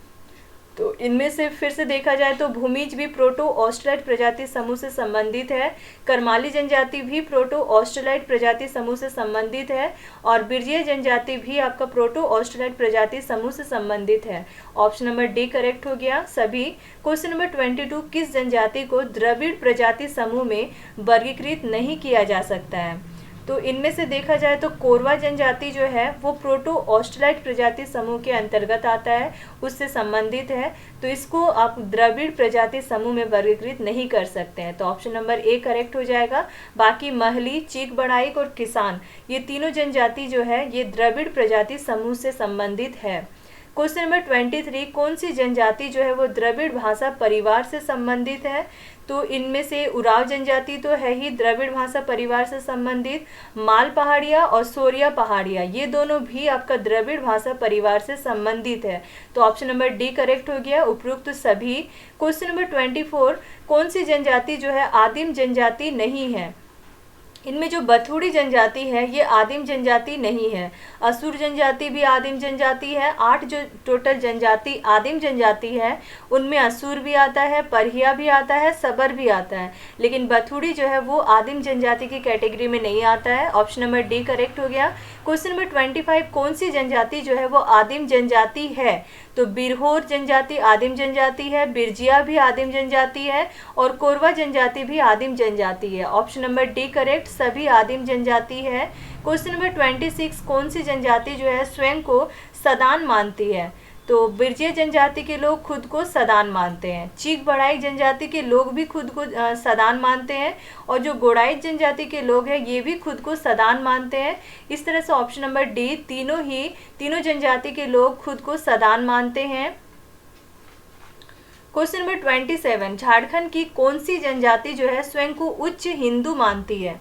तो इनमें जो बेदिया जनजाति है ये खुद को उच्च हिंदू मानती है, बथुड़ी जनजाति भी खुद को उच्च हिंदू मानती है और बिंझिया जनजाति के लोग भी खुद को उच्च हिंदू मानते हैं। इस तरह से उपरोक्त सभी जो है बेदिया, बथुड़ी और बिंझिया, ये तीनों जनजाति के लोग खुद को उच्च हिंदू मानते हैं।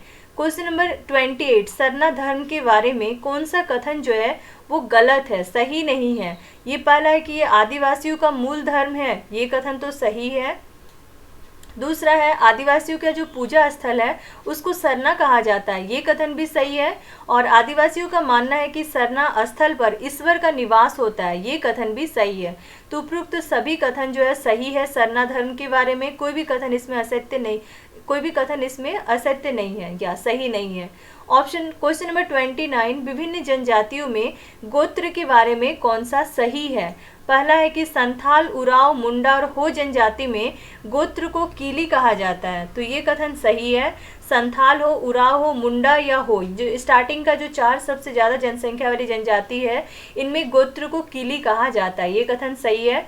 दूसरा है गोत्र में जो गोत्र है उसको चेरो जनजाति में पारी कहा जाता है और कोरा जनजाति में गुष्टी। तीसरा है असुर जनजाति में पारस कहा जाता है, ये कथन भी सही है। तीसरा है माल पहाड़िया, सोरिया पहाड़िया, परहिया और सबर जनजाति में गोत्र जो है वो नहीं पाया जाता है, ये कथन भी सही है। आंसर हो गया ऑप्शन नंबर डी, उपरोक्त सभी कथन सही है गोत्र के बारे में। क्वेश्चन नंबर 30, मिलान सही बताना है। यहाँ पे जनजातियों का नाम दिया हुआ है, इधर उसमें उस जनजाति में गोत्र को किस नाम से जाना जाता है वो दिया हुआ है। पहला है असुर जनजाति, असुर जनजाति में गुष्टी के नाम से जाना जाता है, ये कथन गलत है। पारस के नाम से जाना जाता है, तो ये कथन गलत है। दूसरा है मुंडा जनजाति में किली के नाम से जाना जाता है, तो ये कथन सही है। परहिया जनजाति में पारस के नाम से जाना जाता है, तो जो परहिया जनजाति है उसमें गोत्र की कोई व्यवस्था ही नहीं है, तो गोत्र नहीं पाया जाता है इसमें, तो ऑप्शन नंबर बी जो है वो सही है, मुंडा में किली कहा जाता है। क्वेश्चन नंबर 31, कौन सा मिलान जो है वो सही नहीं है, गलत बताना है। पहला जनजाति है बैगा जनजाति, इनका जो प्रमुख देवता है उसको बड़ा देव कहा जाता है, ये कथन तो सही है। दूसरा है कंवर जनजाति, उसमें भगवान कहा जाता है, ये कथन भी सही है। तीसरा है खोंड जनजाति, जिनके जो प्रमुख देवता है उसको ग्राम ठाकुर कहा जाता है, ये कथन गलत है। इसमें जो खोंड जनजाति है उनका जो प्रमुख देवता है उसको सूर्य कहा जाता है, जिसको बेलानपुन भी कहा जाता है, बेनलापुन भी कहा जाता है, सूर्य या फिर बेनलापुन, ग्राम ठाकुर नहीं कहा जाता। तो ये जो है मिलान वो गलत है, सही नहीं है, ऑप्शन नंबर सी करेक्ट होगा यहाँ। क्वेश्चन नंबर 32, इनमें से किस जनजाति में हरण विवाह का प्रचलन जो है वो पाया जाता है? तो हरण विवाह का प्रचलन खड़िया जनजाति में तो पाया जाता है, बिरहोर जनजाति में भी पाया जाता है और भूमिज जनजाति में भी हरण विवाह का प्रचलन पाया जाता है। आंसर हो गया ऑप्शन नंबर डी करेक्ट होगा। तीनों जनजातियों में हरण विवाह का प्रचलन जो है वो पाया जाता है। इस तरह से जनजातियाँ कंप्लीट हो गया है। आज के लिए इतने ही रखते हैं। Thank you.